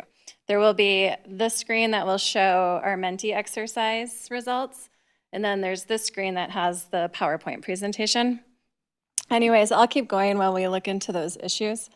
But we'll be working to balance the expectations between individual resident needs and community expectations, and then also acknowledging that any changes to policy can also generate some varied feedback from our community. So I have a high-level recap of the survey results, but there were some areas of alignment with City Council, and those areas largely were around violations that had a clear health and safety impact. So littering and debris accumulation that could create fire hazards or attract animals, overhanging branches, snow and ice that can create slip hazards, dead and hazardous trees, and vehicles on blocks that could be unstable and create a safety hazard as well. Let's see. This is. We also had some areas of significant divergence. So definitely around things where the violations can be perceived as largely aesthetic. And so those areas included grass and weed height control. Some people felt that this could create a potential fire hazard. Some saw it more as an aesthetic preference. Weed control on developed lots, parking on unimproved surfaces, and abandoned vehicles on private property. And so we're going to try to today dive into some of these more specifically. So one of the central questions that we're going to try to get to tonight is when the city should be intervening in maintenance issues that are primarily aesthetic versus those with a clear public safety impact. And I think it's important to acknowledge that there are very wide range of perspectives, and people land anywhere in between these 2 perspectives. And so there's the view A here, which is aesthetic maintenance contributes to neighborhood stability and protects property values and community character, all the way to perspective B, that the city should really only be focused on those issues that are health and safety related. And there's a balancing act as well. We want to make sure that we are responding to residents who are maintaining their properties and who value responsive enforcement and to protect their investments and neighborhood quality, as well as working with residents facing barriers that may need extra support, recognizing that there are financial or health issues or constraints that could exist, and also the broader community. So the values of both individual autonomy and neighborhood stability with varying views, as just shown on the previous slide. And so tonight, we're hoping to find some consensus on an approach that honors Northglenn's values while also responding to legitimate concerns. So with that, I have a Menti poll, and I sent out a link so you can do it. It was sent to your Northglenn emails. So you can click on it and do it from your computer, or you can scan the QR code that I provided in the email or at the dais to participate. And so this is really more just of a test to make sure everybody's is working, but do put yourself where you see where you land on the spectrum. And we will be able to see kind of the diversity of this group.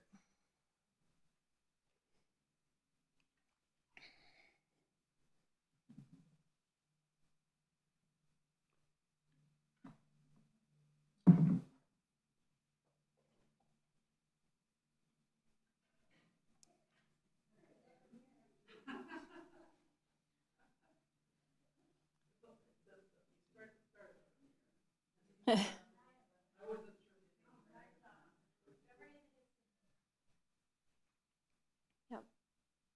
So it looks like we have 7. Is anybody?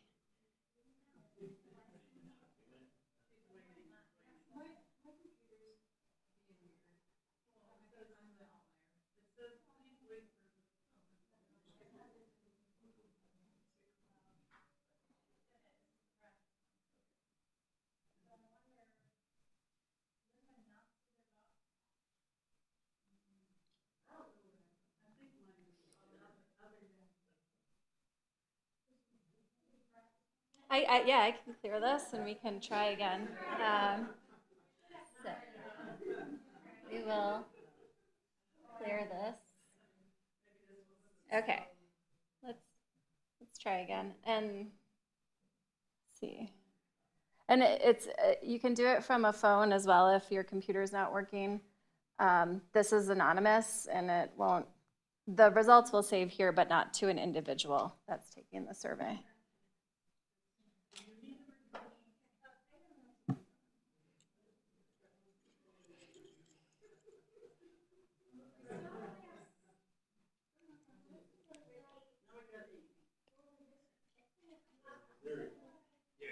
Got it?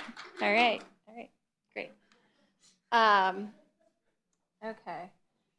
So to start the conversation, I wanted to have a little bit of a ranking exercise because a lot of these code enforcement issues are based on different values that we have in our community, and all of these values are important, but it might be good to understand where everybody is standing with these different values because we all rank our values differently, even if we all have the same values. So for this, I think you just select and then you can move them around, and once you have them in an order that you like, you can submit.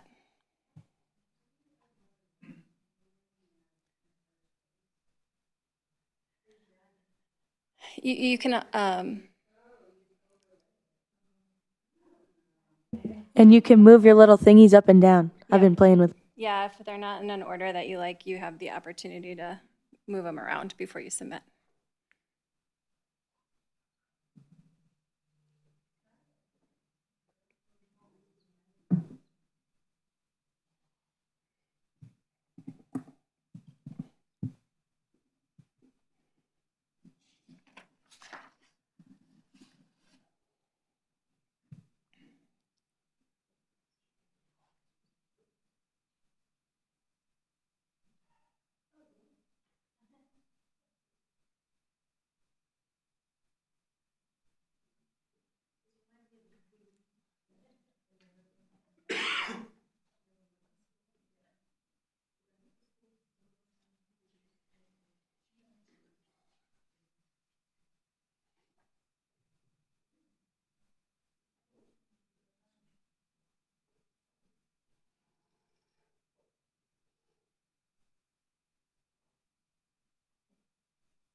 Is there anyone else waiting to submit?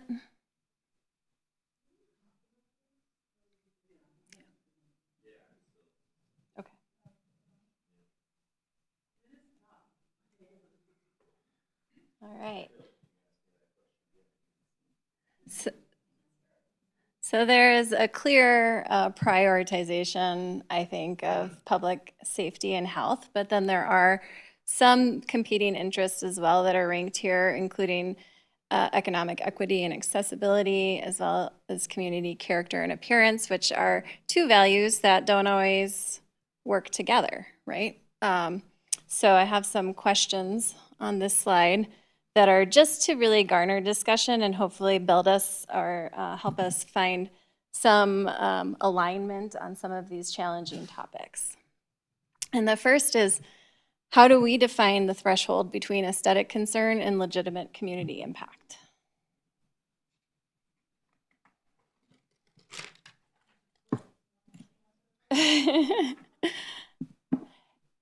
And we can also, if it's helpful, I can just read these questions and keep working through, and then we can come back to some of this so that we're providing more direction.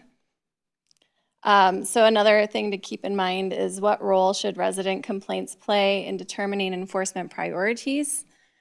And how do we balance the needs of a compliant resident with compassion for those facing barriers in to compliance? So I have a scenario question that's just really more for discussion to start out, that kind of touches on those discussion questions. A resident has maintained turf grass in their front yard for 5 years. The lawn is mowed regularly to about 4 or 5 inches, but never lower, and some patches reach 10 to 12 inches between mowings. The property is otherwise well maintained, but a neighbor complains that it looks unkept. Do you support city intervention in this case with a complaint coming in? What additional context would change your answer as far as making a determination in the field? And what process would make you more comfortable with enforcement in a case like this? Oh, yeah, this is just discussion. And again, if we're not ready to really dive into these specific questions yet, we can keep rolling through and come back. I'm ready to discuss. Okay.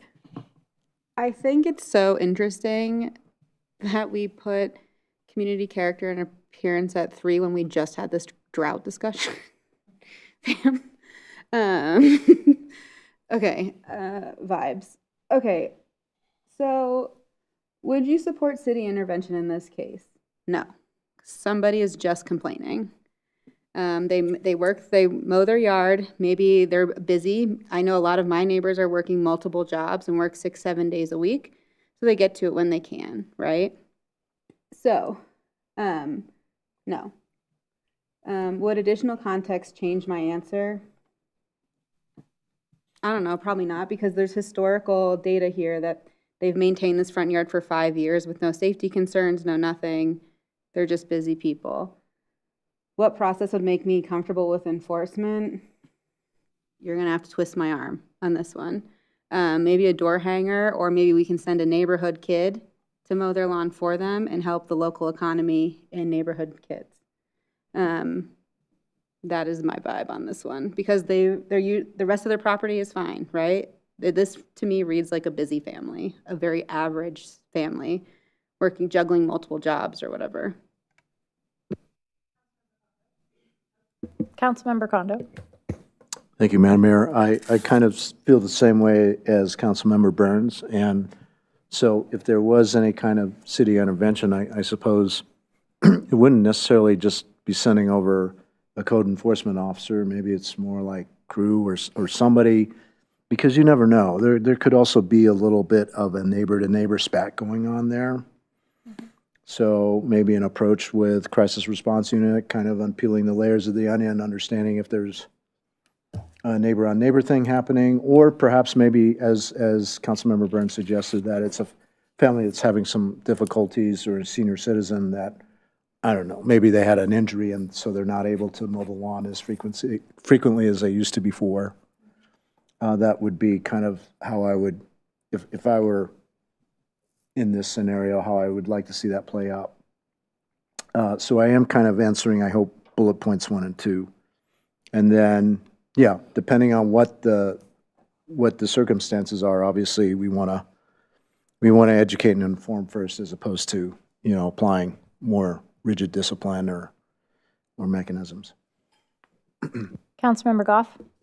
Thank you, Mayor. So for me, Director Smith, this is like a non-issue. This is a neighbor is just grumpy.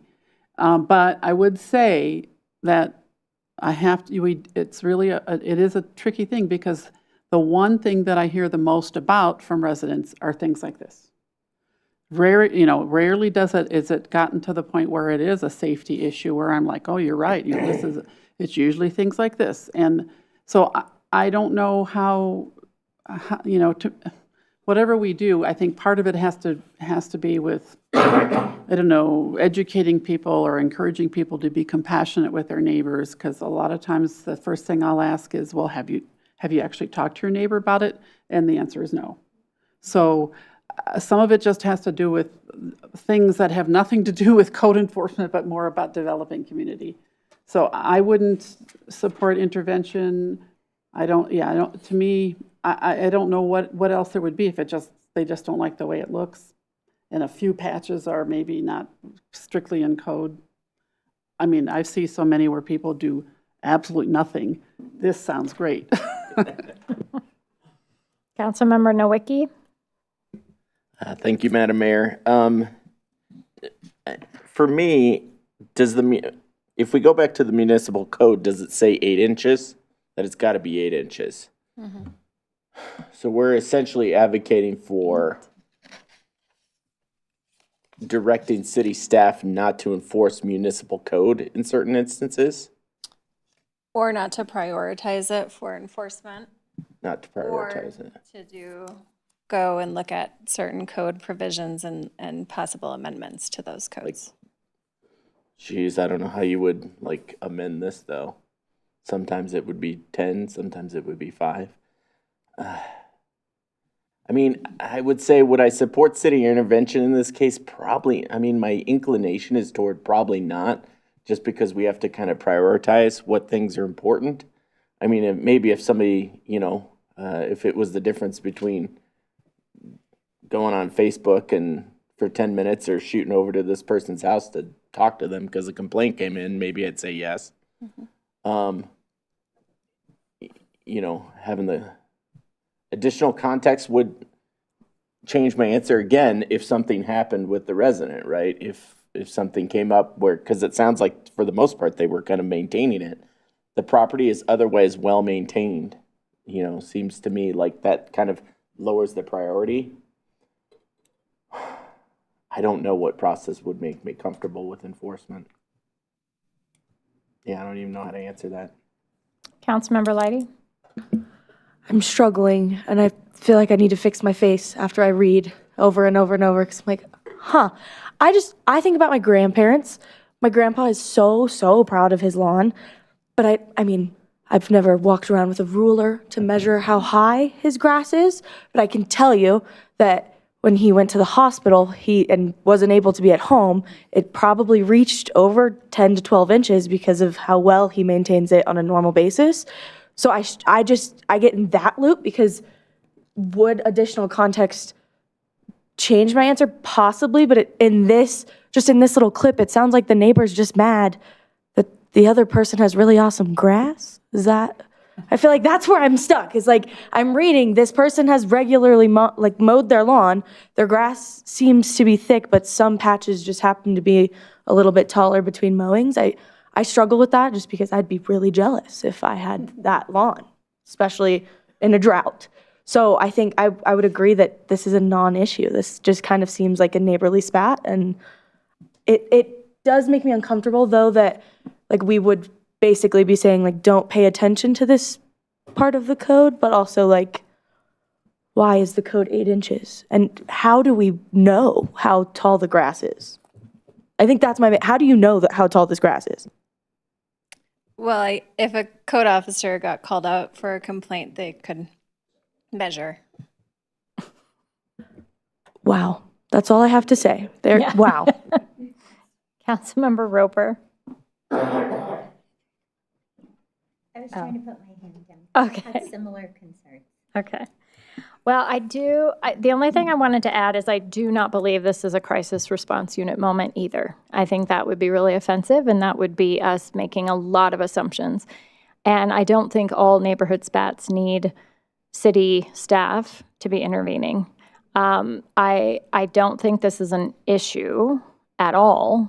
I don't think any city intervention needs to happen. As far as changing the code, I think where I'm headed with some of this, because I looked over there right away and was like, this is not a public safety or health issue at all. And so if that's what we want to prioritize with our code, then this I'm not even sure where that is unless it's also not messing with property value. So it's number 4. So the response might be, how do we respond to the resident that made the complaint? Right? Is there a thank you for your concern, have a nice day? Like, that's it. I think we're ready for the next one. All right. All right, so this really is Oh, to did you have your dive. hand up again? No, Oh. I really like that you added that about actually I mean, my old logic problem, like LSAT brain is turning back on during this. And the fact that you turn that, like, what city intervention is needed, I think it is like a response to the resident who complained. Like, I think that is the problem-solving aspect of that slide. So I thank you for bringing that up, because I do think that is like where we would need to focus our attention. To me, like, that's the thing. That's like the community situation we've all been talking about. All right, thank you, Madam Mayor. I appreciate you activating this part of my brain again. I'm stoked welcome. now. Oh, Sir, can I piggyback off that? Because Yes. are you saying, like, because I think we do have a process for responding, right?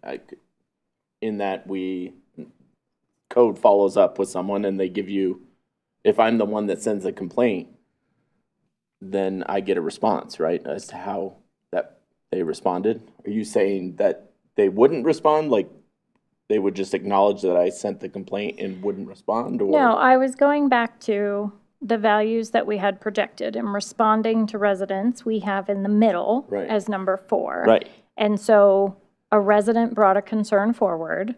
So I believe based on that, our response goes to the resident that brought forward the concern. I don't think it needs to be anything other than thank you. Have a nice day. I mean, I don't think every response needs to be we fixed your problem for you. Okay. So we're kind of validating that we received the response, but Yes. that's as far as it goes. I mean, or we can say, this is not a public safety and health issue.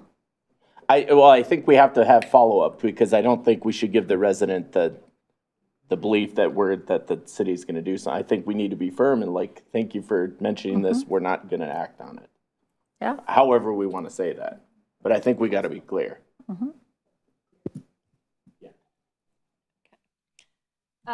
So this is another ranking exercise. There's 2 perspectives. I want you to think about your constituents that are coming at this from both perspectives. So whether you fall on one side or the other in terms of enforcement, try to set it aside and just think about what conditions or changes would make you more comfortable with enforcement if you were in the camp of less enforcement. And really, we're just trying to find potential compromises as we move forward to find that balance.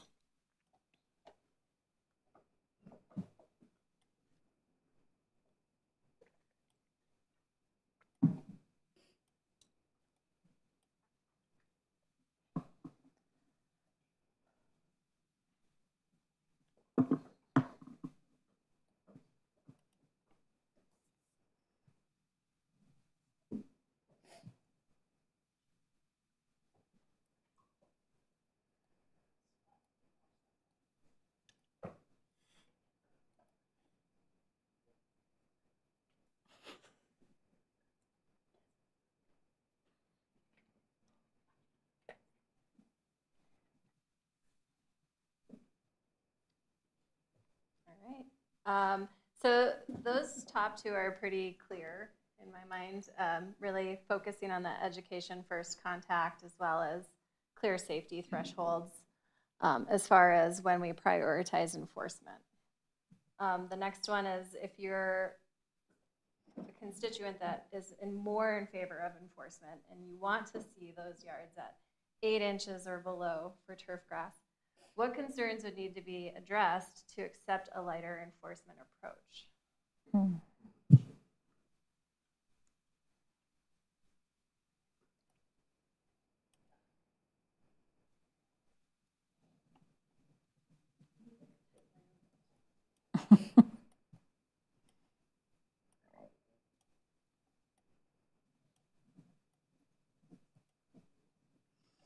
I don't know.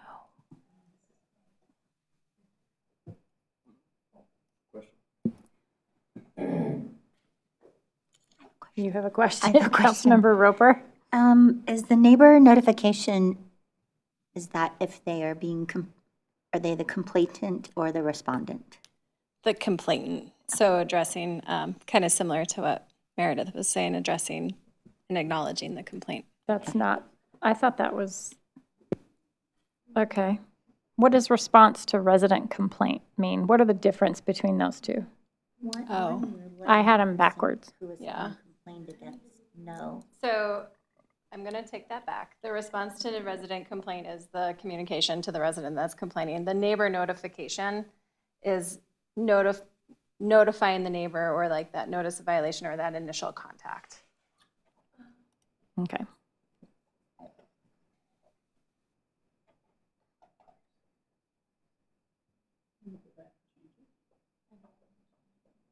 You can ask. Can we redo that one? Because people had it reversed. Sorry, I was like, oh no, flip them. We're doing that one more time. I know, it's okay, you can do it again. This is fun. This is fun. Yeah, just to, Sorry for the confusion on that.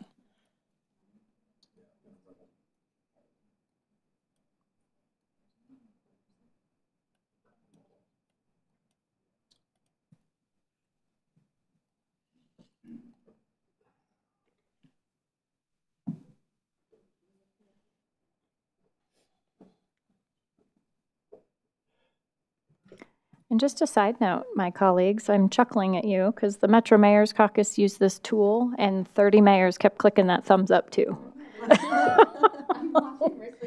They just kept clicking it and giggling and making themselves laugh. You're reminding me of a bunch of third graders in CMAS prep. And It's that's amazing. what we're doing here today.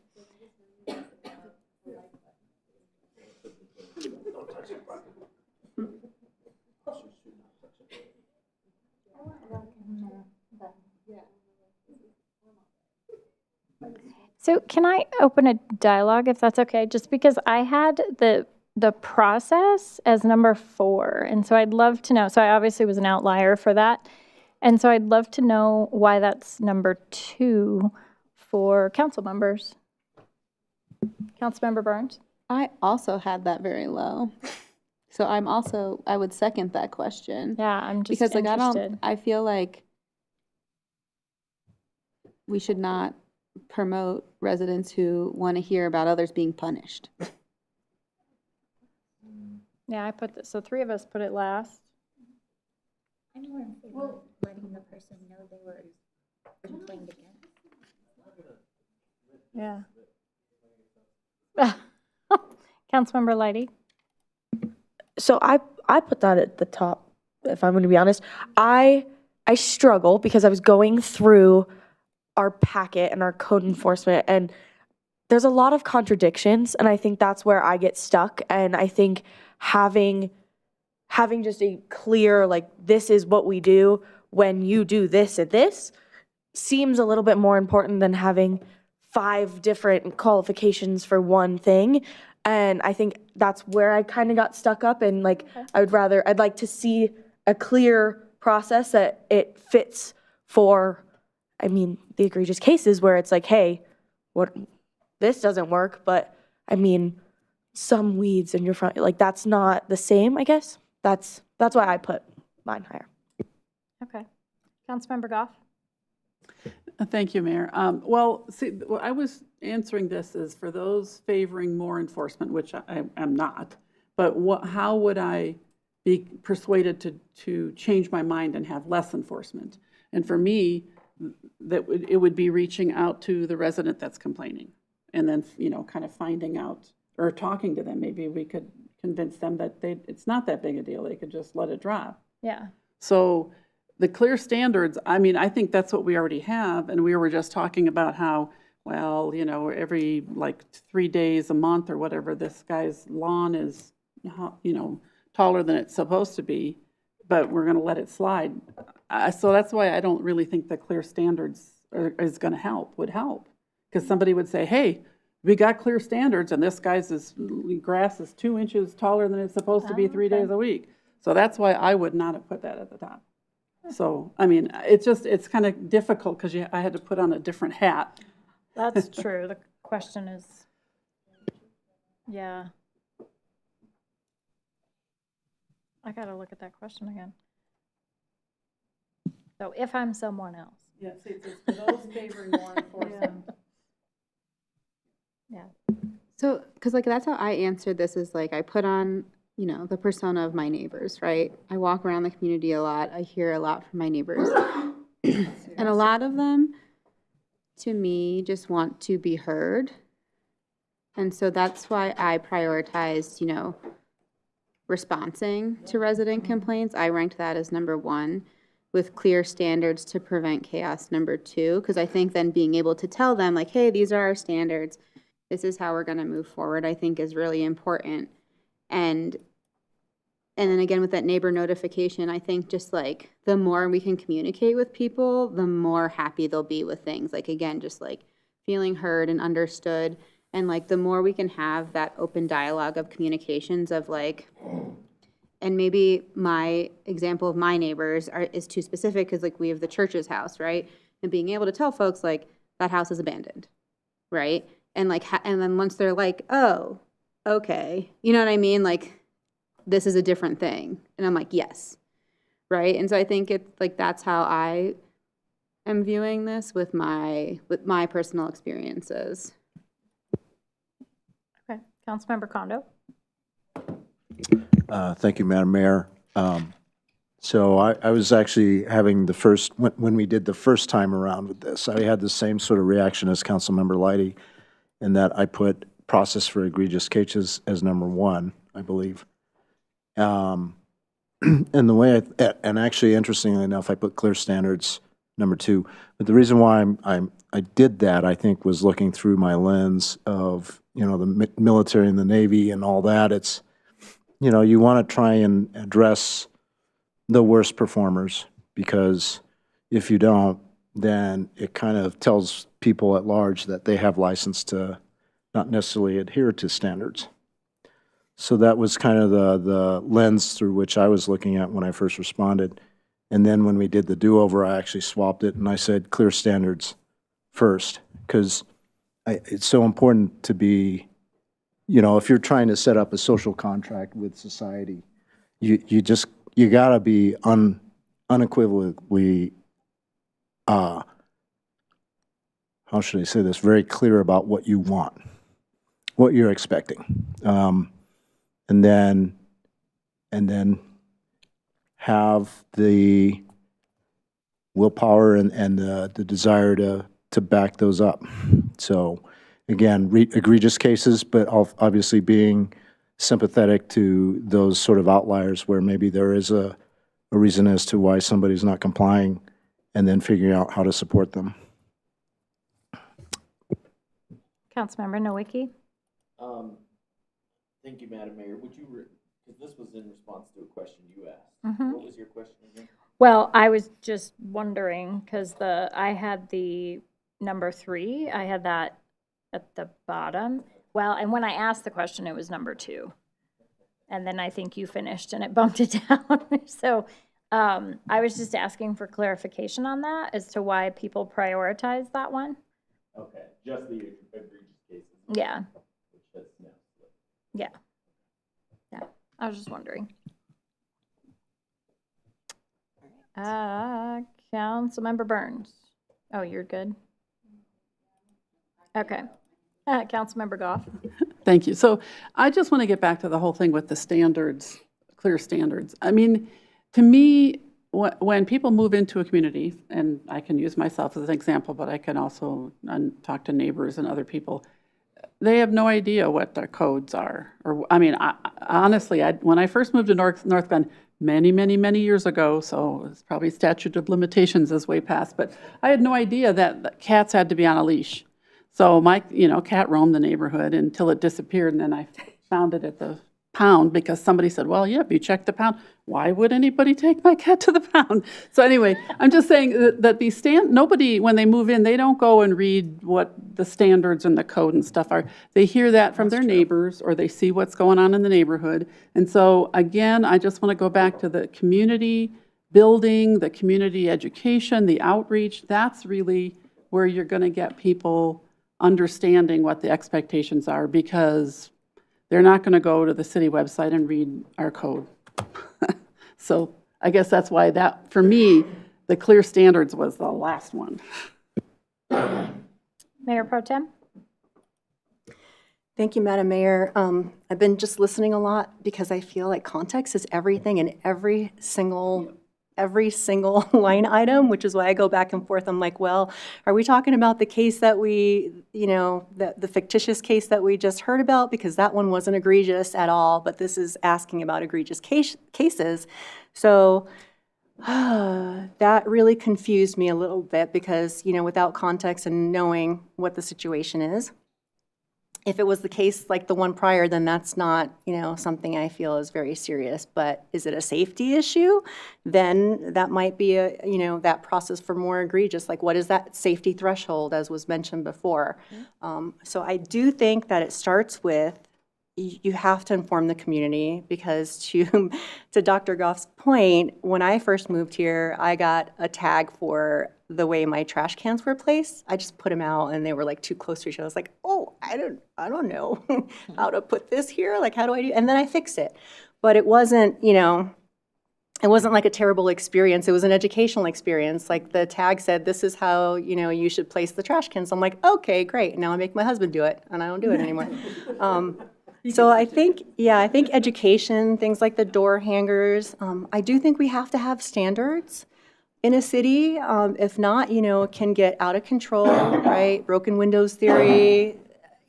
You see some neighborhoods that look like that, and that attracts that. So where's that balance?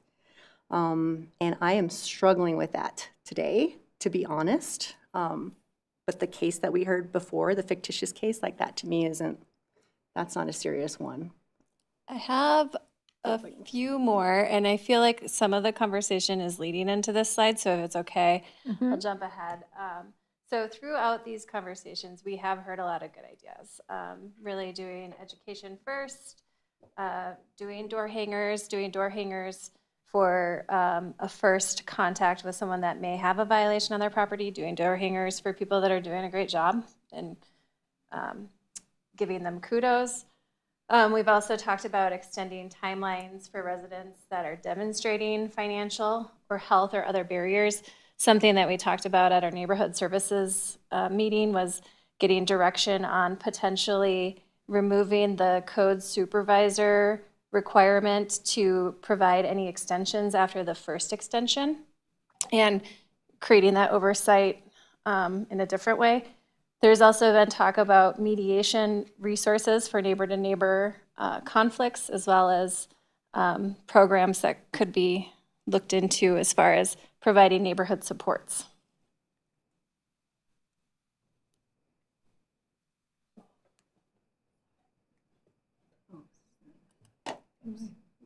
Yes. This is good. I just, because of the conversation we'd had about talking to the complainant, I don't know, that's not necessarily on here, but could be considered the educational first contact with them. Absolutely. And I will say that this is not going to include everything. So if there are other things that you're like, actually, we should consider this, right now is a great time to bring it up.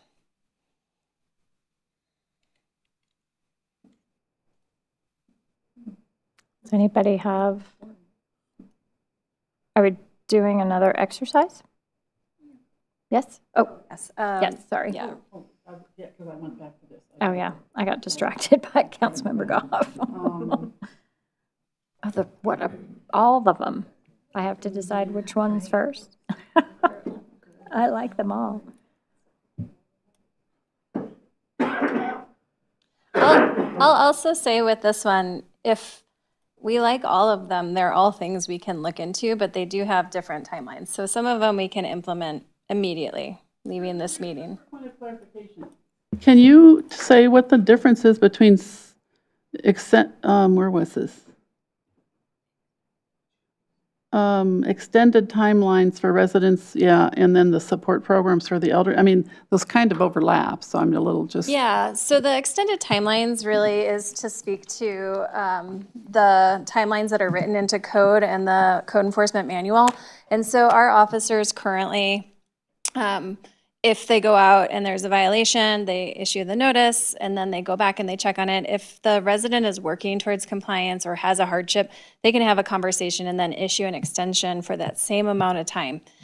After that, they're currently required to issue any other extensions with approval of the code supervisor. So they have to say, I have to go talk to my supervisor to issue another extension. What we could look at doing is changing that process and giving the code officers more ability to make that determination in the field based on their interactions with residents. So in those extended timeline thing, then if they're dealing with a senior resident, they could inform them of other programs or something? Yeah. And so at that point, we could potentially do a referral if it's a possible crew situation, or look into any programs that currently exist. There's not a whole lot, unfortunately.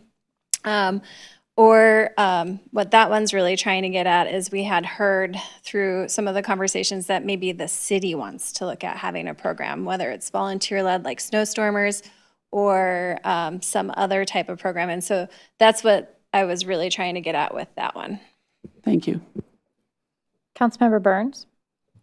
Oh, I just had a question, but now that you're saying like we could do all of these, like I'm just interested, because I agree, like looking into support programs for the elderly is important, but like a free 99 thing we can do as the city is extend timelines.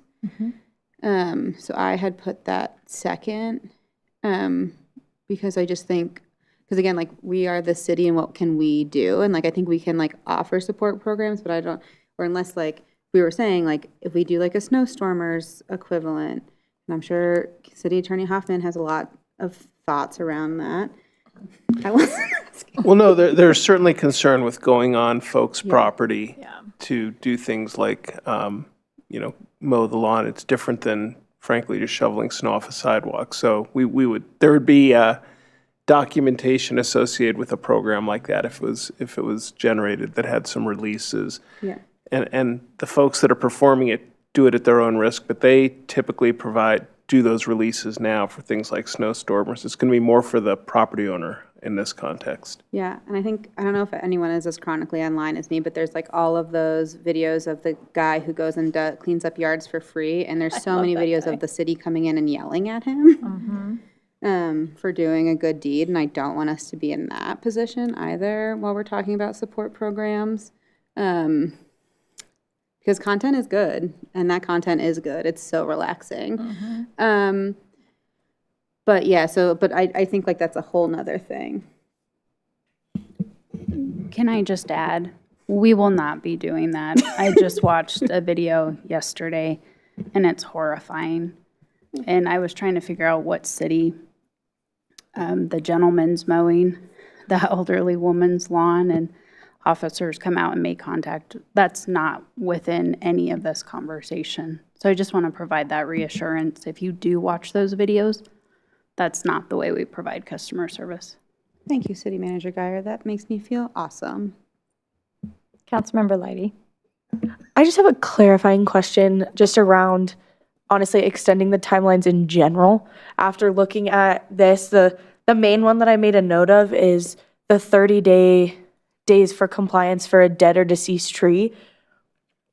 in personal experience, it took way longer than 30 days to get the dead tree out of my backyard. And then the guy just left a stump there, and that became a whole other issue. Is there a way just going through, I mean, honestly, this is a lot, but going through all of them and saying like, hey, this isn't ideal. This isn't actually something that can happen. Is that something we're open to, or is that not something we're doing? Is it only extending for residents with financial or that option? So I think our code enforcement officers try to work with, or I should say neighborhood services officers, try to work with everybody. And so it's not just I have a health issue or a financial issue. It's also I can't get a contractor out here. I'm trying to get one, and it's just taking more time than the 30 days. So Is that something where, I mean, just in the conversation of that clear expectation and clear standards, like in our code, it says we only have 30 days. And so if I violate that, are you going to give me that extension, but then say I have to violate it again because I don't have the pay, like I can't pay this guy $3,000 to dig a tree out of my yard, or it's still in my yard because he didn't finish the job, or things like that. Is that then going to affect me?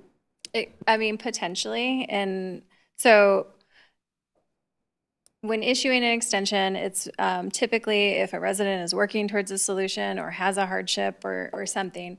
But then there are some times where cases just cannot be resolved between the officer and understanding the violation and trying to work with education. And that's when those get pushed up to a summons. And that's when it sounds really harsh, summons to court. And it is, but that's an opportunity to continue working with a resident instead of issuing fines. And so that's where there's more conversations to be had. Sorry, I just really struggle with that one, just putting all of these together, just because like, if I think about it, if I have that extended timeline saying like that is free that we can do, but my next door neighbor doesn't, that there could be like that contradictory, like, well, I get the extended timeline because I have X, Y, and Z, you don't.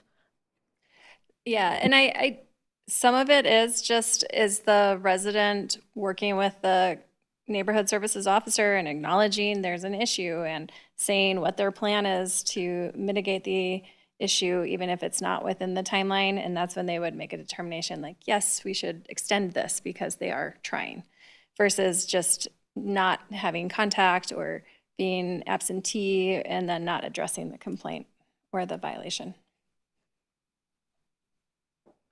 Mayor Pro Tem?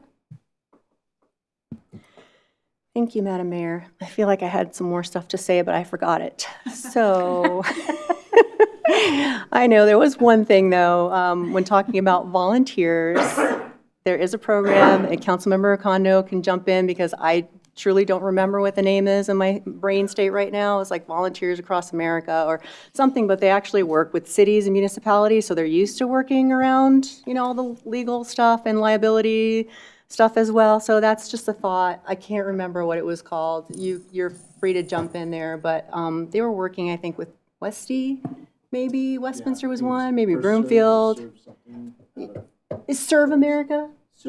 Anyway, that's probably not relevant, but it's just a thought because it gets a lot of volunteers and a lot of cities are having success with that. Stuff like mowing lawns and more snowstormers maybe. Thank you. So the reason I put mediation at the bottom is I just want us to be careful because not everybody wants that. And so I don't want us to force mediation. It can be a question. That one just makes me nervous. I would think we would have to sort of tread lightly on that. I don't think mediation's a terrible idea. It just makes me a little nervous. Sometimes it exacerbates it instead of helping. And I don't want us to be in the middle of that. I do think, and I don't know if I'm misreading, it says door hangers before... Notice of violation. Thank you. I was like, before November, that seems late. That's what I was thinking. And then I was like, I don't think that makes sense. Okay, notice of violation. Yes, absolutely. I think we're definitely in agreement on education going first. And then going back to some of the things that you've heard is we have We do have support programs. We have assisted. I know city staff have gone out themselves and helped rake leaves and clean up yards because we care. Like, we're not terrible, but some people also don't want the help, and that's also something to consider. I had extended timelines as the second, but also that question, it says for residents demonstrating, like, I don't know if do we need to qualify that? I don't think we need to. I think most things could fit into other barriers. Like, I'm working on it, but I can't get anybody here. Yeah. And okay, yeah. Councilmember Kondo? No, ma'am, I think I failed to lower my hand. Got I'm it. good. No big deal. Okay, I think we can move on. All right. So this is now getting back to the spectrum exercise, and this is really trying to get at the what we enforce, especially with these code violations that are in our top 10 that can be more aesthetic. And so we're just asking, similar to the first time, to put yourself on the spectrum for this conversation on grass and weed height. And the situation is that the turf grass is limited to 8 inches per code, but the property must be substantially weed-free. What if the grass is much higher and it could be causing a potential fire hazard, but it could just be an aesthetic complaint? I don't like how it looks. Should residents be permitted to maintain turf over 8 inches, and for how long? How do we distinguish ornamental grasses from weeds? That was a question that came up in the survey, and I just have an answer. We use the CSU database to determine if something is a weed. Is 8 inches threshold the right balance, or is that something we should look at changing in the code? And just kind of trying to understand where everybody's falling on this spectrum.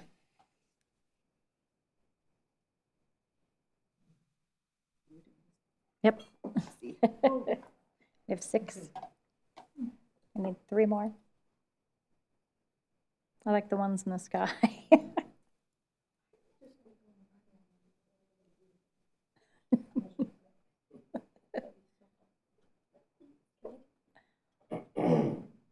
Like how the circle gets bigger and they're smaller. Yeah, try to land right on top. Okay.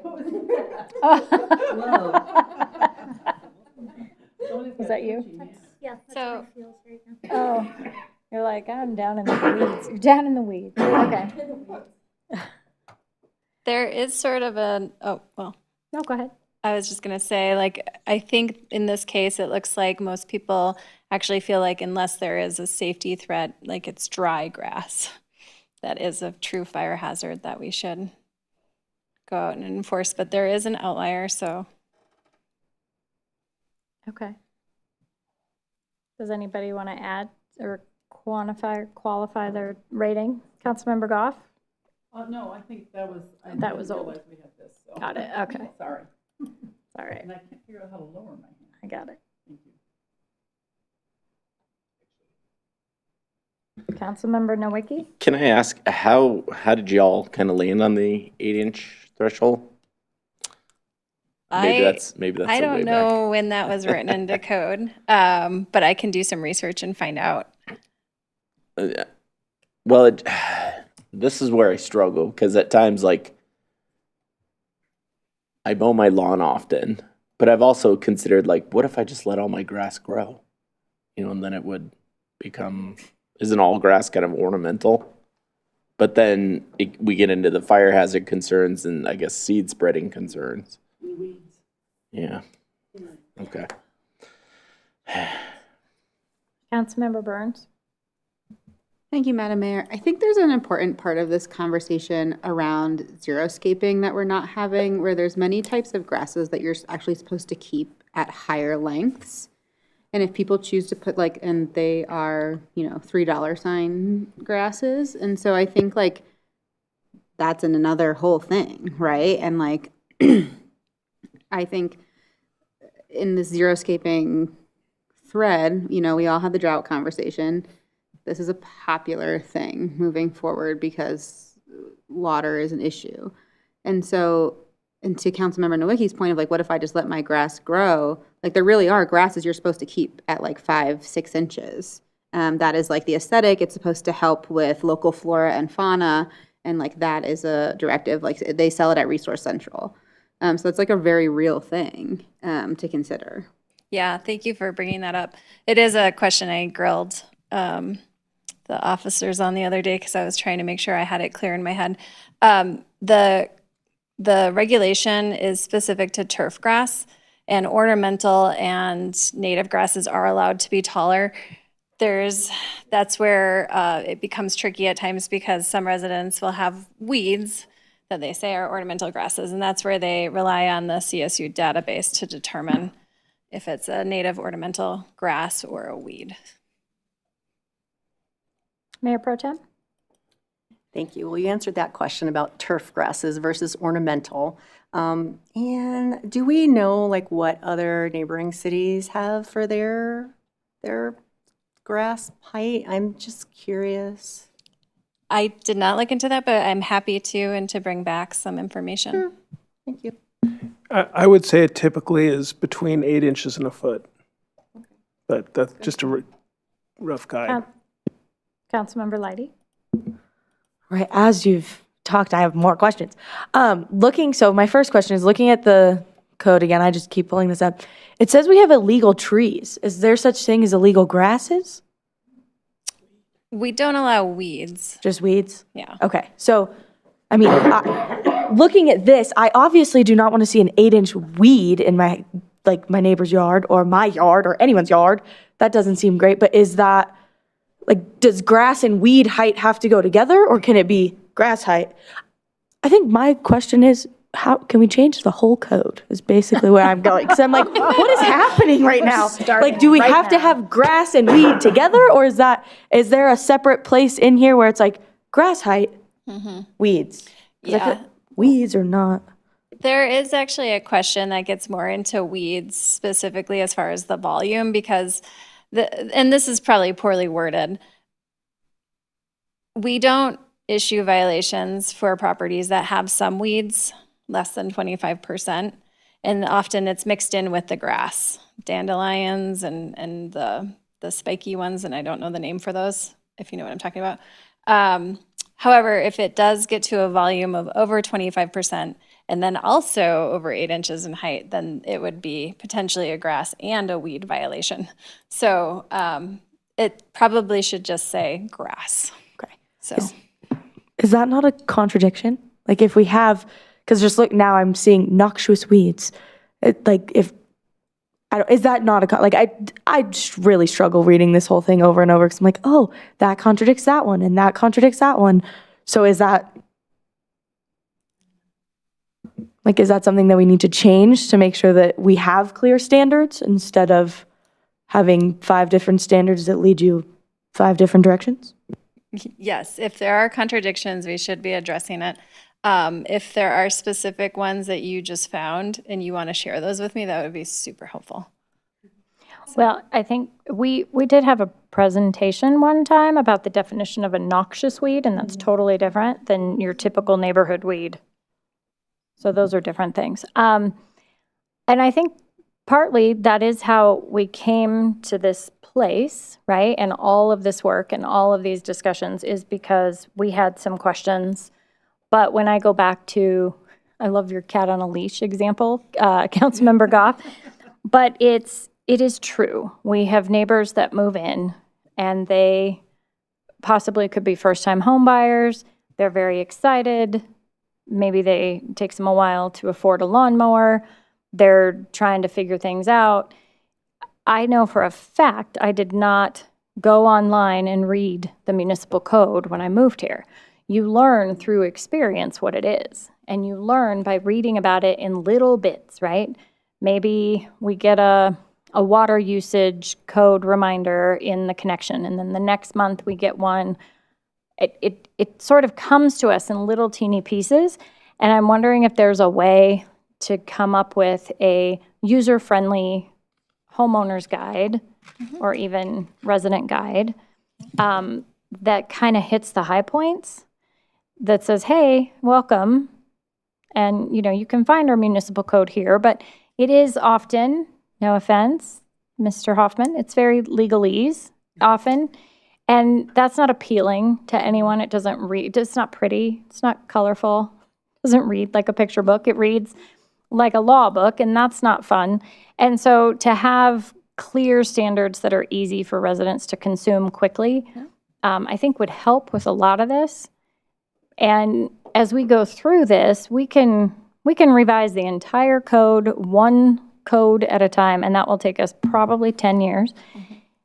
I think where I keep landing is the enforcement process, right? So that previous question of how do we enforce, in what order, at what point do we allow some grace, at what point, are we a little more firm, and at what point are we offering support? How does the door hanger read? I had a resident share with me at a recent coffee that he still has feelings about a door hanger he got 10 years ago because it was very harshly worded and didn't feel very community centered. It felt, and I don't like the ones that say, if you don't do anything, we're going to put a lien on your property.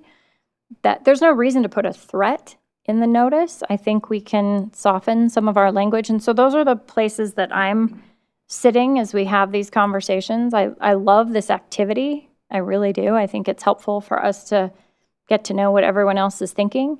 But I keep going back to, but it depends on who knocks on the door and what they hand them first and what that first interaction sounds like. I don't know. Sets Mayor, the tone. As I'm listening to this, one of the things when the city put together the Unified Development Ordinance, one of the, I think, intentional things was to put things like pictures.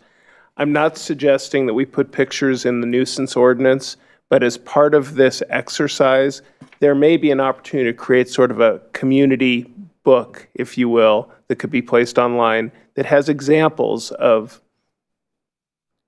what a noxious weed is, what grass in excess of a given height is, just to give the community some guidance as to what, again, the community sentiment is about how bad is too bad. And I think we could put that type of guidance so that, much like the unleashed cat, there are standards that the community, for people that are moving in, will recognize with pictures. Yeah, I like pictures. Councilmember Burns. Thank you, Madam Mayor. Yeah, I think we had talked about this many moons ago about adding it to, because you do get a welcome package when you buy a house here. I got it, and that was the number one thing that made me fall all in love with this community and want to get involved. And so honestly, this is a weed. Don't let this grow. Because my neighbors had thistles that then jumped over our fence and into our yard, and I didn't know what to do about that, right? And so it's just because, we don't live by our parents, we didn't grow up here, I don't, that sort of thing. And so I think adding it to that welcome package would be super helpful of and I had no idea that the tree in my front yard was an illegal tree. We had a Russian olive that had been there from the previous owners, and I had no idea that I couldn't have a tree that was just there that I inherited, right? I mean, it died within the first year of us living there, so we got it removed. But I had no idea that my tree was illegal. Yeah. Okay. So I agree with you. I am hearing a lot of the education first and the process. So I do have 2 more slides that have discussion questions, but we can skip those if we don't think it's the actual codes, or we can do them. It's up to you all. Let's see them. I just don't want to take up all of your evening. Let's see them. Okay. So the second discussion is parking on unapproved surfaces, and there was some divergence with this question. Right now, the code is written that vehicles must be parked on approved hard surfaces or rock. We recently updated that in the UDO. There were some concerns about fire hazard that were cited. There were some about why do we regulate this on private property. So I have some questions with this specific discussion item as well. And another spectrum exercise if you want to say where you are.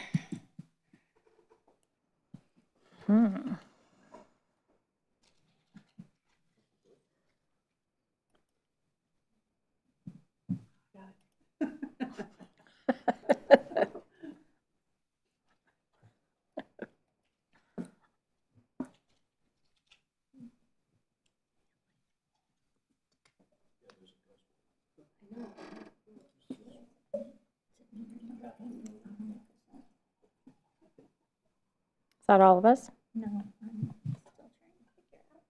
Oh.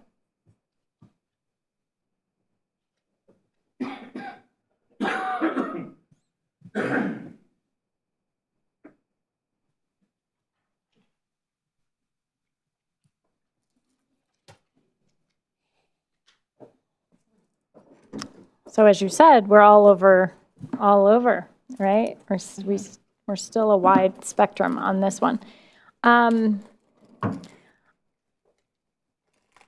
think I have a question about, is there a way to differentiate between someone who has created a parking space that they're using regularly that has not been properly rocked yet, and someone who comes home late after a party and parks on their front lawn by accident? I mean, like, I think those are two different pictures in my head, right? If you're just like flying onto your grass for fun, or if you've got 7 cars out front and you need to make space, so you start pulling them all onto the lawn. That is a whole different thing than if you have a space that you're intending to rock, but you haven't bought all the rock yet. And it looks like a space, because there's a lot of our properties that do that. And so I think there's a distinction in my brain about the two of those. And I don't know if I'm the only one. Councilmember Burns? Thank you, Madam Mayor. This is a question for everybody. Can someone just explain to me how this is a fire hazard? I generally do not know. I can give you this an example because Wayne and I have gone rock hunting, off-roading and stuff. And if you park your car on dry grass, especially if it's over 8 inches, it can actually spark a fire because the engine is still hot or whatever, the car is hot. Okay. So, I mean, it's in Northglenn, that maybe that's not very likely, but it is a possibility. So there would already be like a grass issue too, in theory, maybe. Yeah, I who think it would knows? probably be, unless it's maybe somebody's working on their car and there's oil and stuff. I mean, I don't know, but that's what comes to my mind. I have seen the burn marks under a vehicle when they pulled away because the grass got turned brown from the heat. Okay, that's helpful. But an electric car, You never know. Councilmember Nowicki? I think my biggest concern with, and I see your point. My biggest concern, because I have quite a few neighbors who have, a lot of cars, taking up driveway, front of their house. I'm concerned if this changed, that then they would just start parking cars in their grass all over their yard, and then my other neighbors would be irate at that. So I think that's why I went a little more conservative on this one. Me too. All right. I don't know, are we ready to, oops, Oh, yeah. go to the next one, sorry. So this one is the one that's specific to weed control on developed lots. And the ordinance is that weeds shouldn't be covering more than 25% of the front side yards. And there were some concerns through the survey that this could be a financial burden on elderly or low income with enforcement, that mowed weeds should be acceptable, was one perspective, and respect for chemical-free choices. So what constitutes substantially weed-free is 25% the right threshold. Should mowed weeds be treated differently than unmowed weeds? And what support can we provide residents that can't afford weed control? Councilmember Goff. Thank you. So I guess, well, I guess my question is, how is this 25% or less communicated to people? Because if I saw substantially weed-free, I can tell you right off the bat, I know some neighbors that would be like one weed. It makes it, is like no good. And so that, to me, that would be the question. I mean, 25% sounds fine by me, but I mean, not exactly sure how you would measure it. But I do think that does need to be communicated because there are people who they have very exacting standards. Interesting results. Oh, over there. we have to do that too, because it's over behind my shoulder. I know.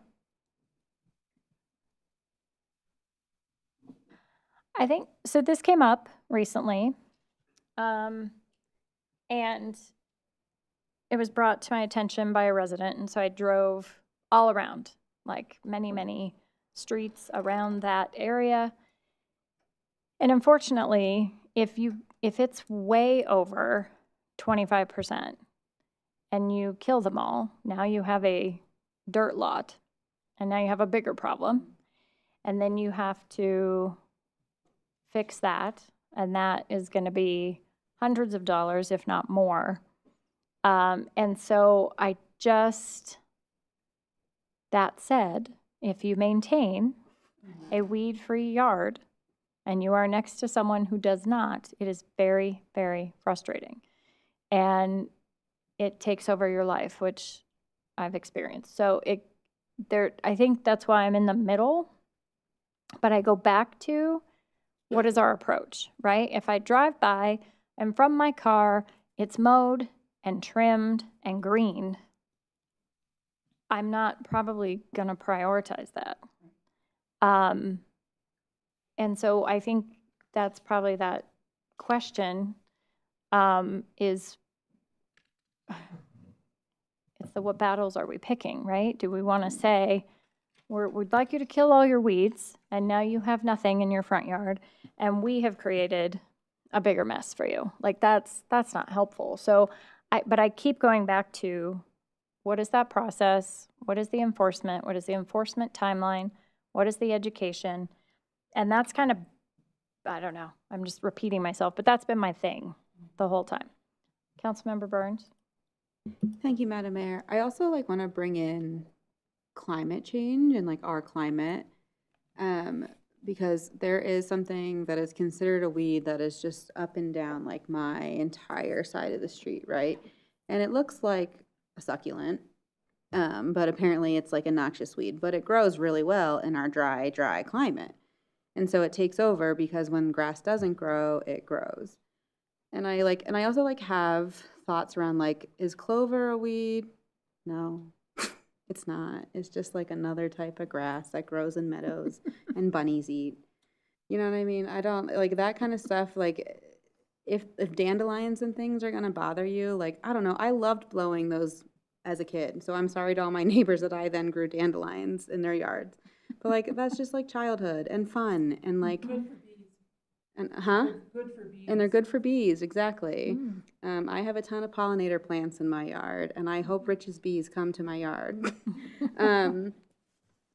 But I think when we talk about weed control, because I know those are in our code as considered in the 25%, and I do think that is annoying.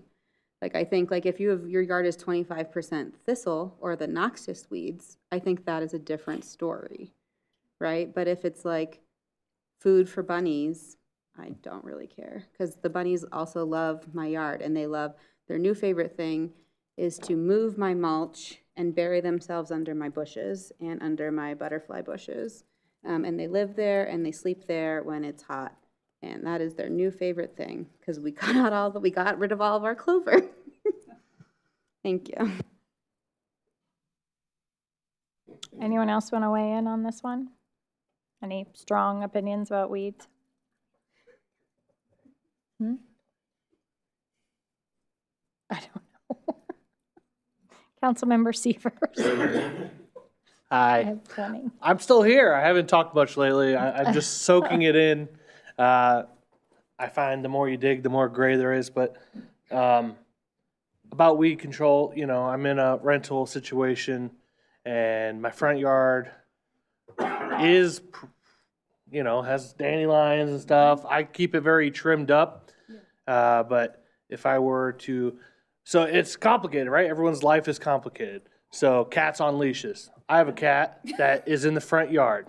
So if I were to try to treat it for weeds, the cat can no longer go out there. It's something the cat's done their entire life. So it's like, okay, now I have to not let my cat outside to treat the weeds, but then the weeds are killed and there's no grass. And then once the tree finally blooms in my yard, it's late, it's like in July, it takes forever. Nothing grows after that because it sucks up all the sun. So it's like I feel like I would be slapped in 10 different ways from 10 different directions. And at the end of the day, it's now I have a talk to a corporate landlord too about it, and they're going to somehow punish me too. So it's like, I feel like I'm in a no-win situation. So I just wanted to say that. Thank you. Councilmember Leidy.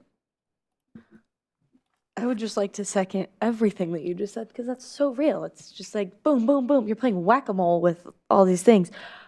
Okay, this is where I'm getting so just a clarification.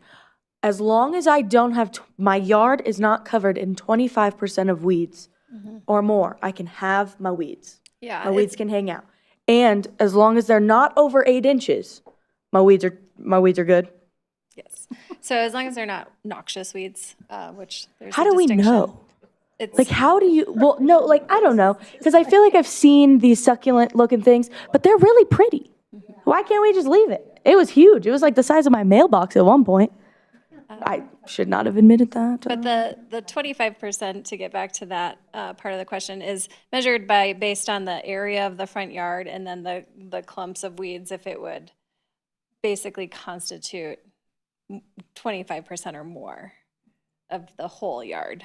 And so that's how they make that determination, is by basically pretending like they've moved the weeds together to see if that would be the 25% volume of the front yard. I had questions about that too. So, I was going to say, so now I need, this is very confusing. I'm glad. Okay. And right, do we not have respect for chemical-free choices of getting rid of weeds right now? Is that why it's a council concern? This is pulled directly from the survey. Okay. So I just took out some of the comments and some of the scenarios that were discussed where there was divergence. So that is not, that's just from the survey comments. Okay, I was like, to Councilmember Seaver's point, I mean, my dogs go in my backyard all the time. My dogs go in my front yard all the time. Is that, I would need to then figure out how to not let them go to the bathroom. I don't know. That'd be very strange. Okay, thank you. Okay. Councilmember Roper. Thank you, Madam Mayor. I have so many thoughts on this. I think one thing that keeps coming to light is we don't want to over-police. And I think also we have to recognize that Colorado is part of the Great American Desert. I mean, grass isn't supposed to be here. But we do have native grass and native plants, which always don't look like the white picket fence sort of thing that everyone wants. Also, I think we have to look at the symbiotic relationship between, as Councilman Severs was saying, if we take one thing away, how it could harm the ecosystem in another way, and then that'll just send us down a terrible path. All right. We're getting close to the end. So I have just heard a lot about process and communications. And so this is a little bit different than ranking.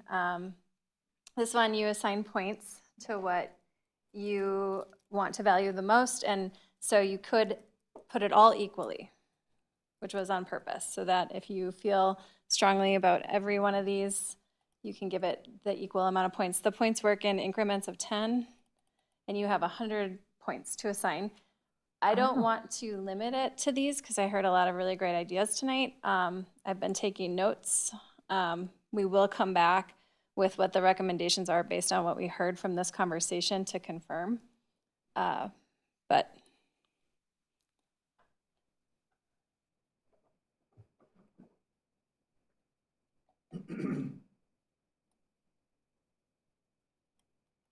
Oh, I only have 100 points. Okay. This may take me a minute to do the math.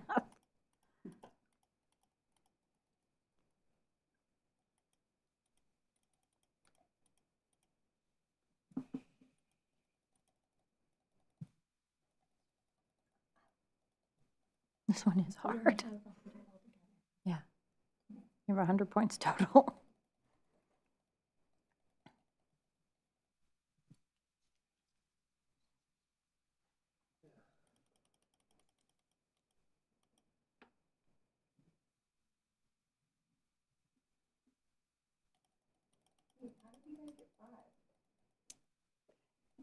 Yeah, what is happening? What do you mean? Scroll down.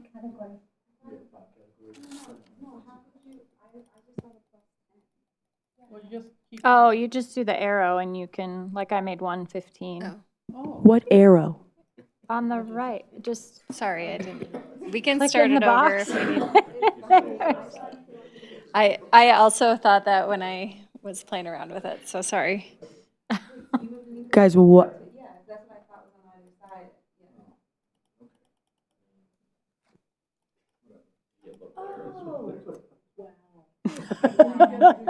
You found that. I'm the youngest on council and I still didn't know how to use this technology. We might want to review. Oh my. How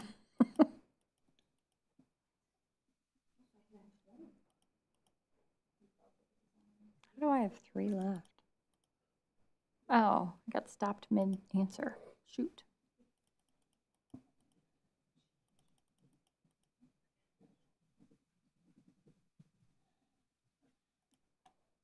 I think. I don't know if that worked, but.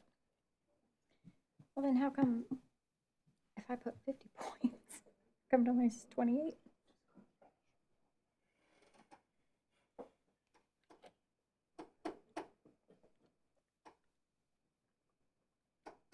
How do our numbers translate up there? Yeah, that's a great question. Because I had 50 I am sure it points. has to do with some sort of averages to then equal 100. Oh.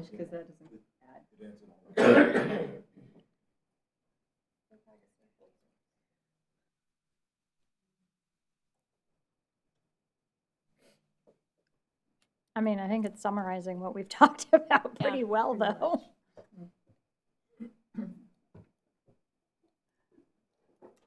Somebody has no self-control.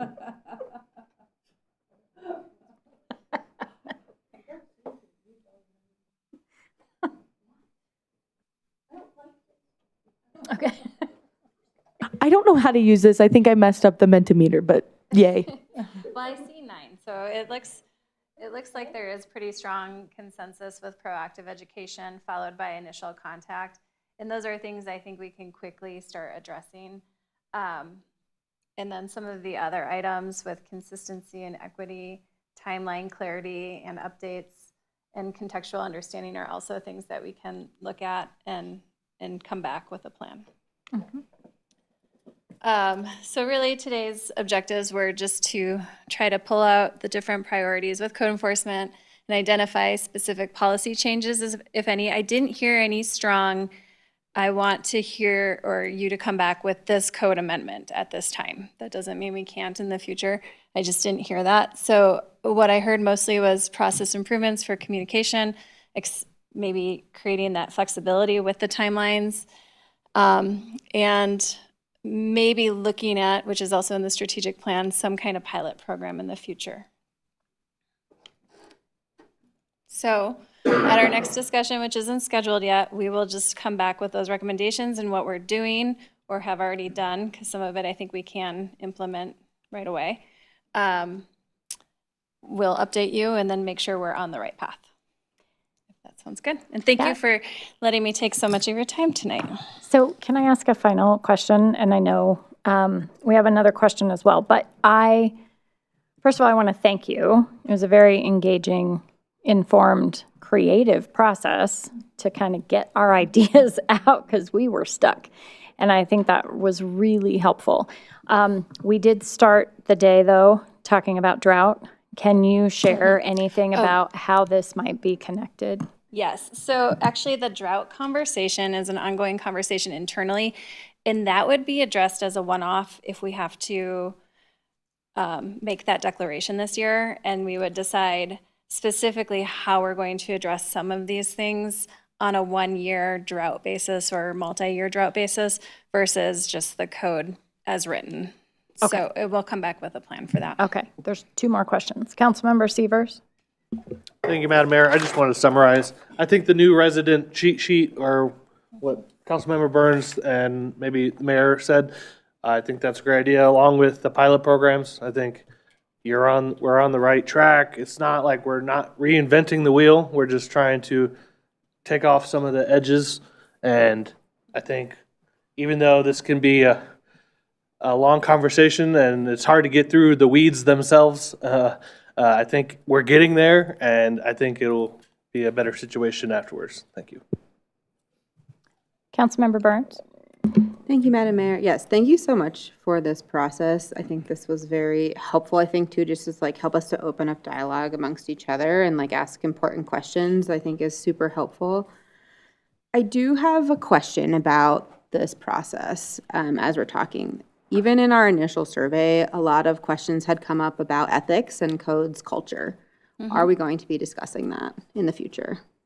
Because I think that ties in heavily to the things we were talking about tonight with context, initial education, and that sort of thing. Mm-hmm. So I definitely plan to address how we do the process in that initial contact, which I think is leading into that culture aspect. But if there's something specific for us to bring back with that conversation, if you can just give me a little bit more. I think it goes beyond that initial contact.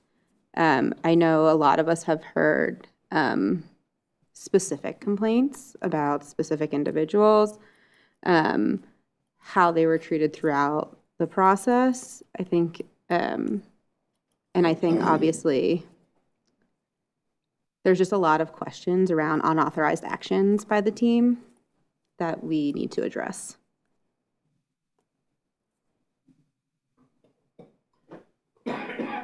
Thank you. Councilmember Roper?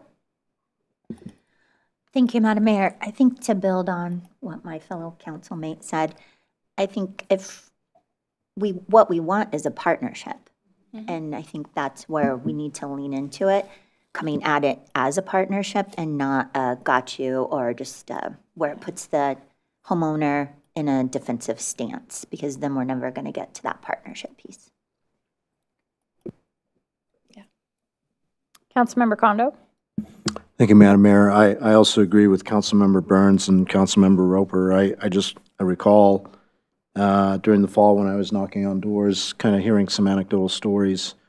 I'm not really wanting to share those stories here in a public venue, but I would like to just kind of provide that feedback somehow so that we could do as what Councilmember Roper is suggesting, is that we want to be a partner. We want to not necessarily make it an adversarial sort of experience. Thank you. Councilmember Roper again. Thank you. So sorry. Just again, I'm going to wrap this up with a bow, but I think also on all these points that it may not seem like a big deal, the weeds or the grass or the bark or whatever, but if we establish trust with our communities through this, then they're more likely that's going to seep into more things. Whereas if we create this us versus them mentality, that will seep into more things. So it's time for an olive branch, even though they're illegal. Let's get the olive branch. And Mayor, if I could, one of the conversations I've been having over time, I think we've talked about how code enforcement has evolved over the years and as the expectations have changed. And I think from staff's perspective, if clear expectations are received from council about what the partnership piece and how to be collaborative, doesn't solve all the issues, but it should help dramatically with the culture issues. Agreed. Thank you. Thank you. All right, don't go anywhere, but I'm going to adjourn the study session. I will now call to order the special city council meeting of December 15th, 2025. Sorry, I should not just rely on my script. I do know what day it is. Special city council meeting of March 16th, 2026. Will the clerk please call the roll? Mayor Leidy. Here. Mayor Pro Tem Luqman Haramasa. Here. Councilmember Burns. Here. Councilmember Severs. Here. Councilmember Kondo. Here. Councilmember Roper. Here. Councilmember Goff. Here. Councilmember Nowicki. Here. Councilmember Leidy. Here. If you haven't logged in yet, please do. Oh, I can't. I don't know how. Okay, well, I'm going to not delay. All right. I will entertain a motion that the city council meet in executive session pursuant to section 4.5E of the City of Northglenn Home Rule Charter for pending litigation regarding the city's public facilities standards. So moved. Second. Please open the vote. The vote is open. I vote yes. Okay.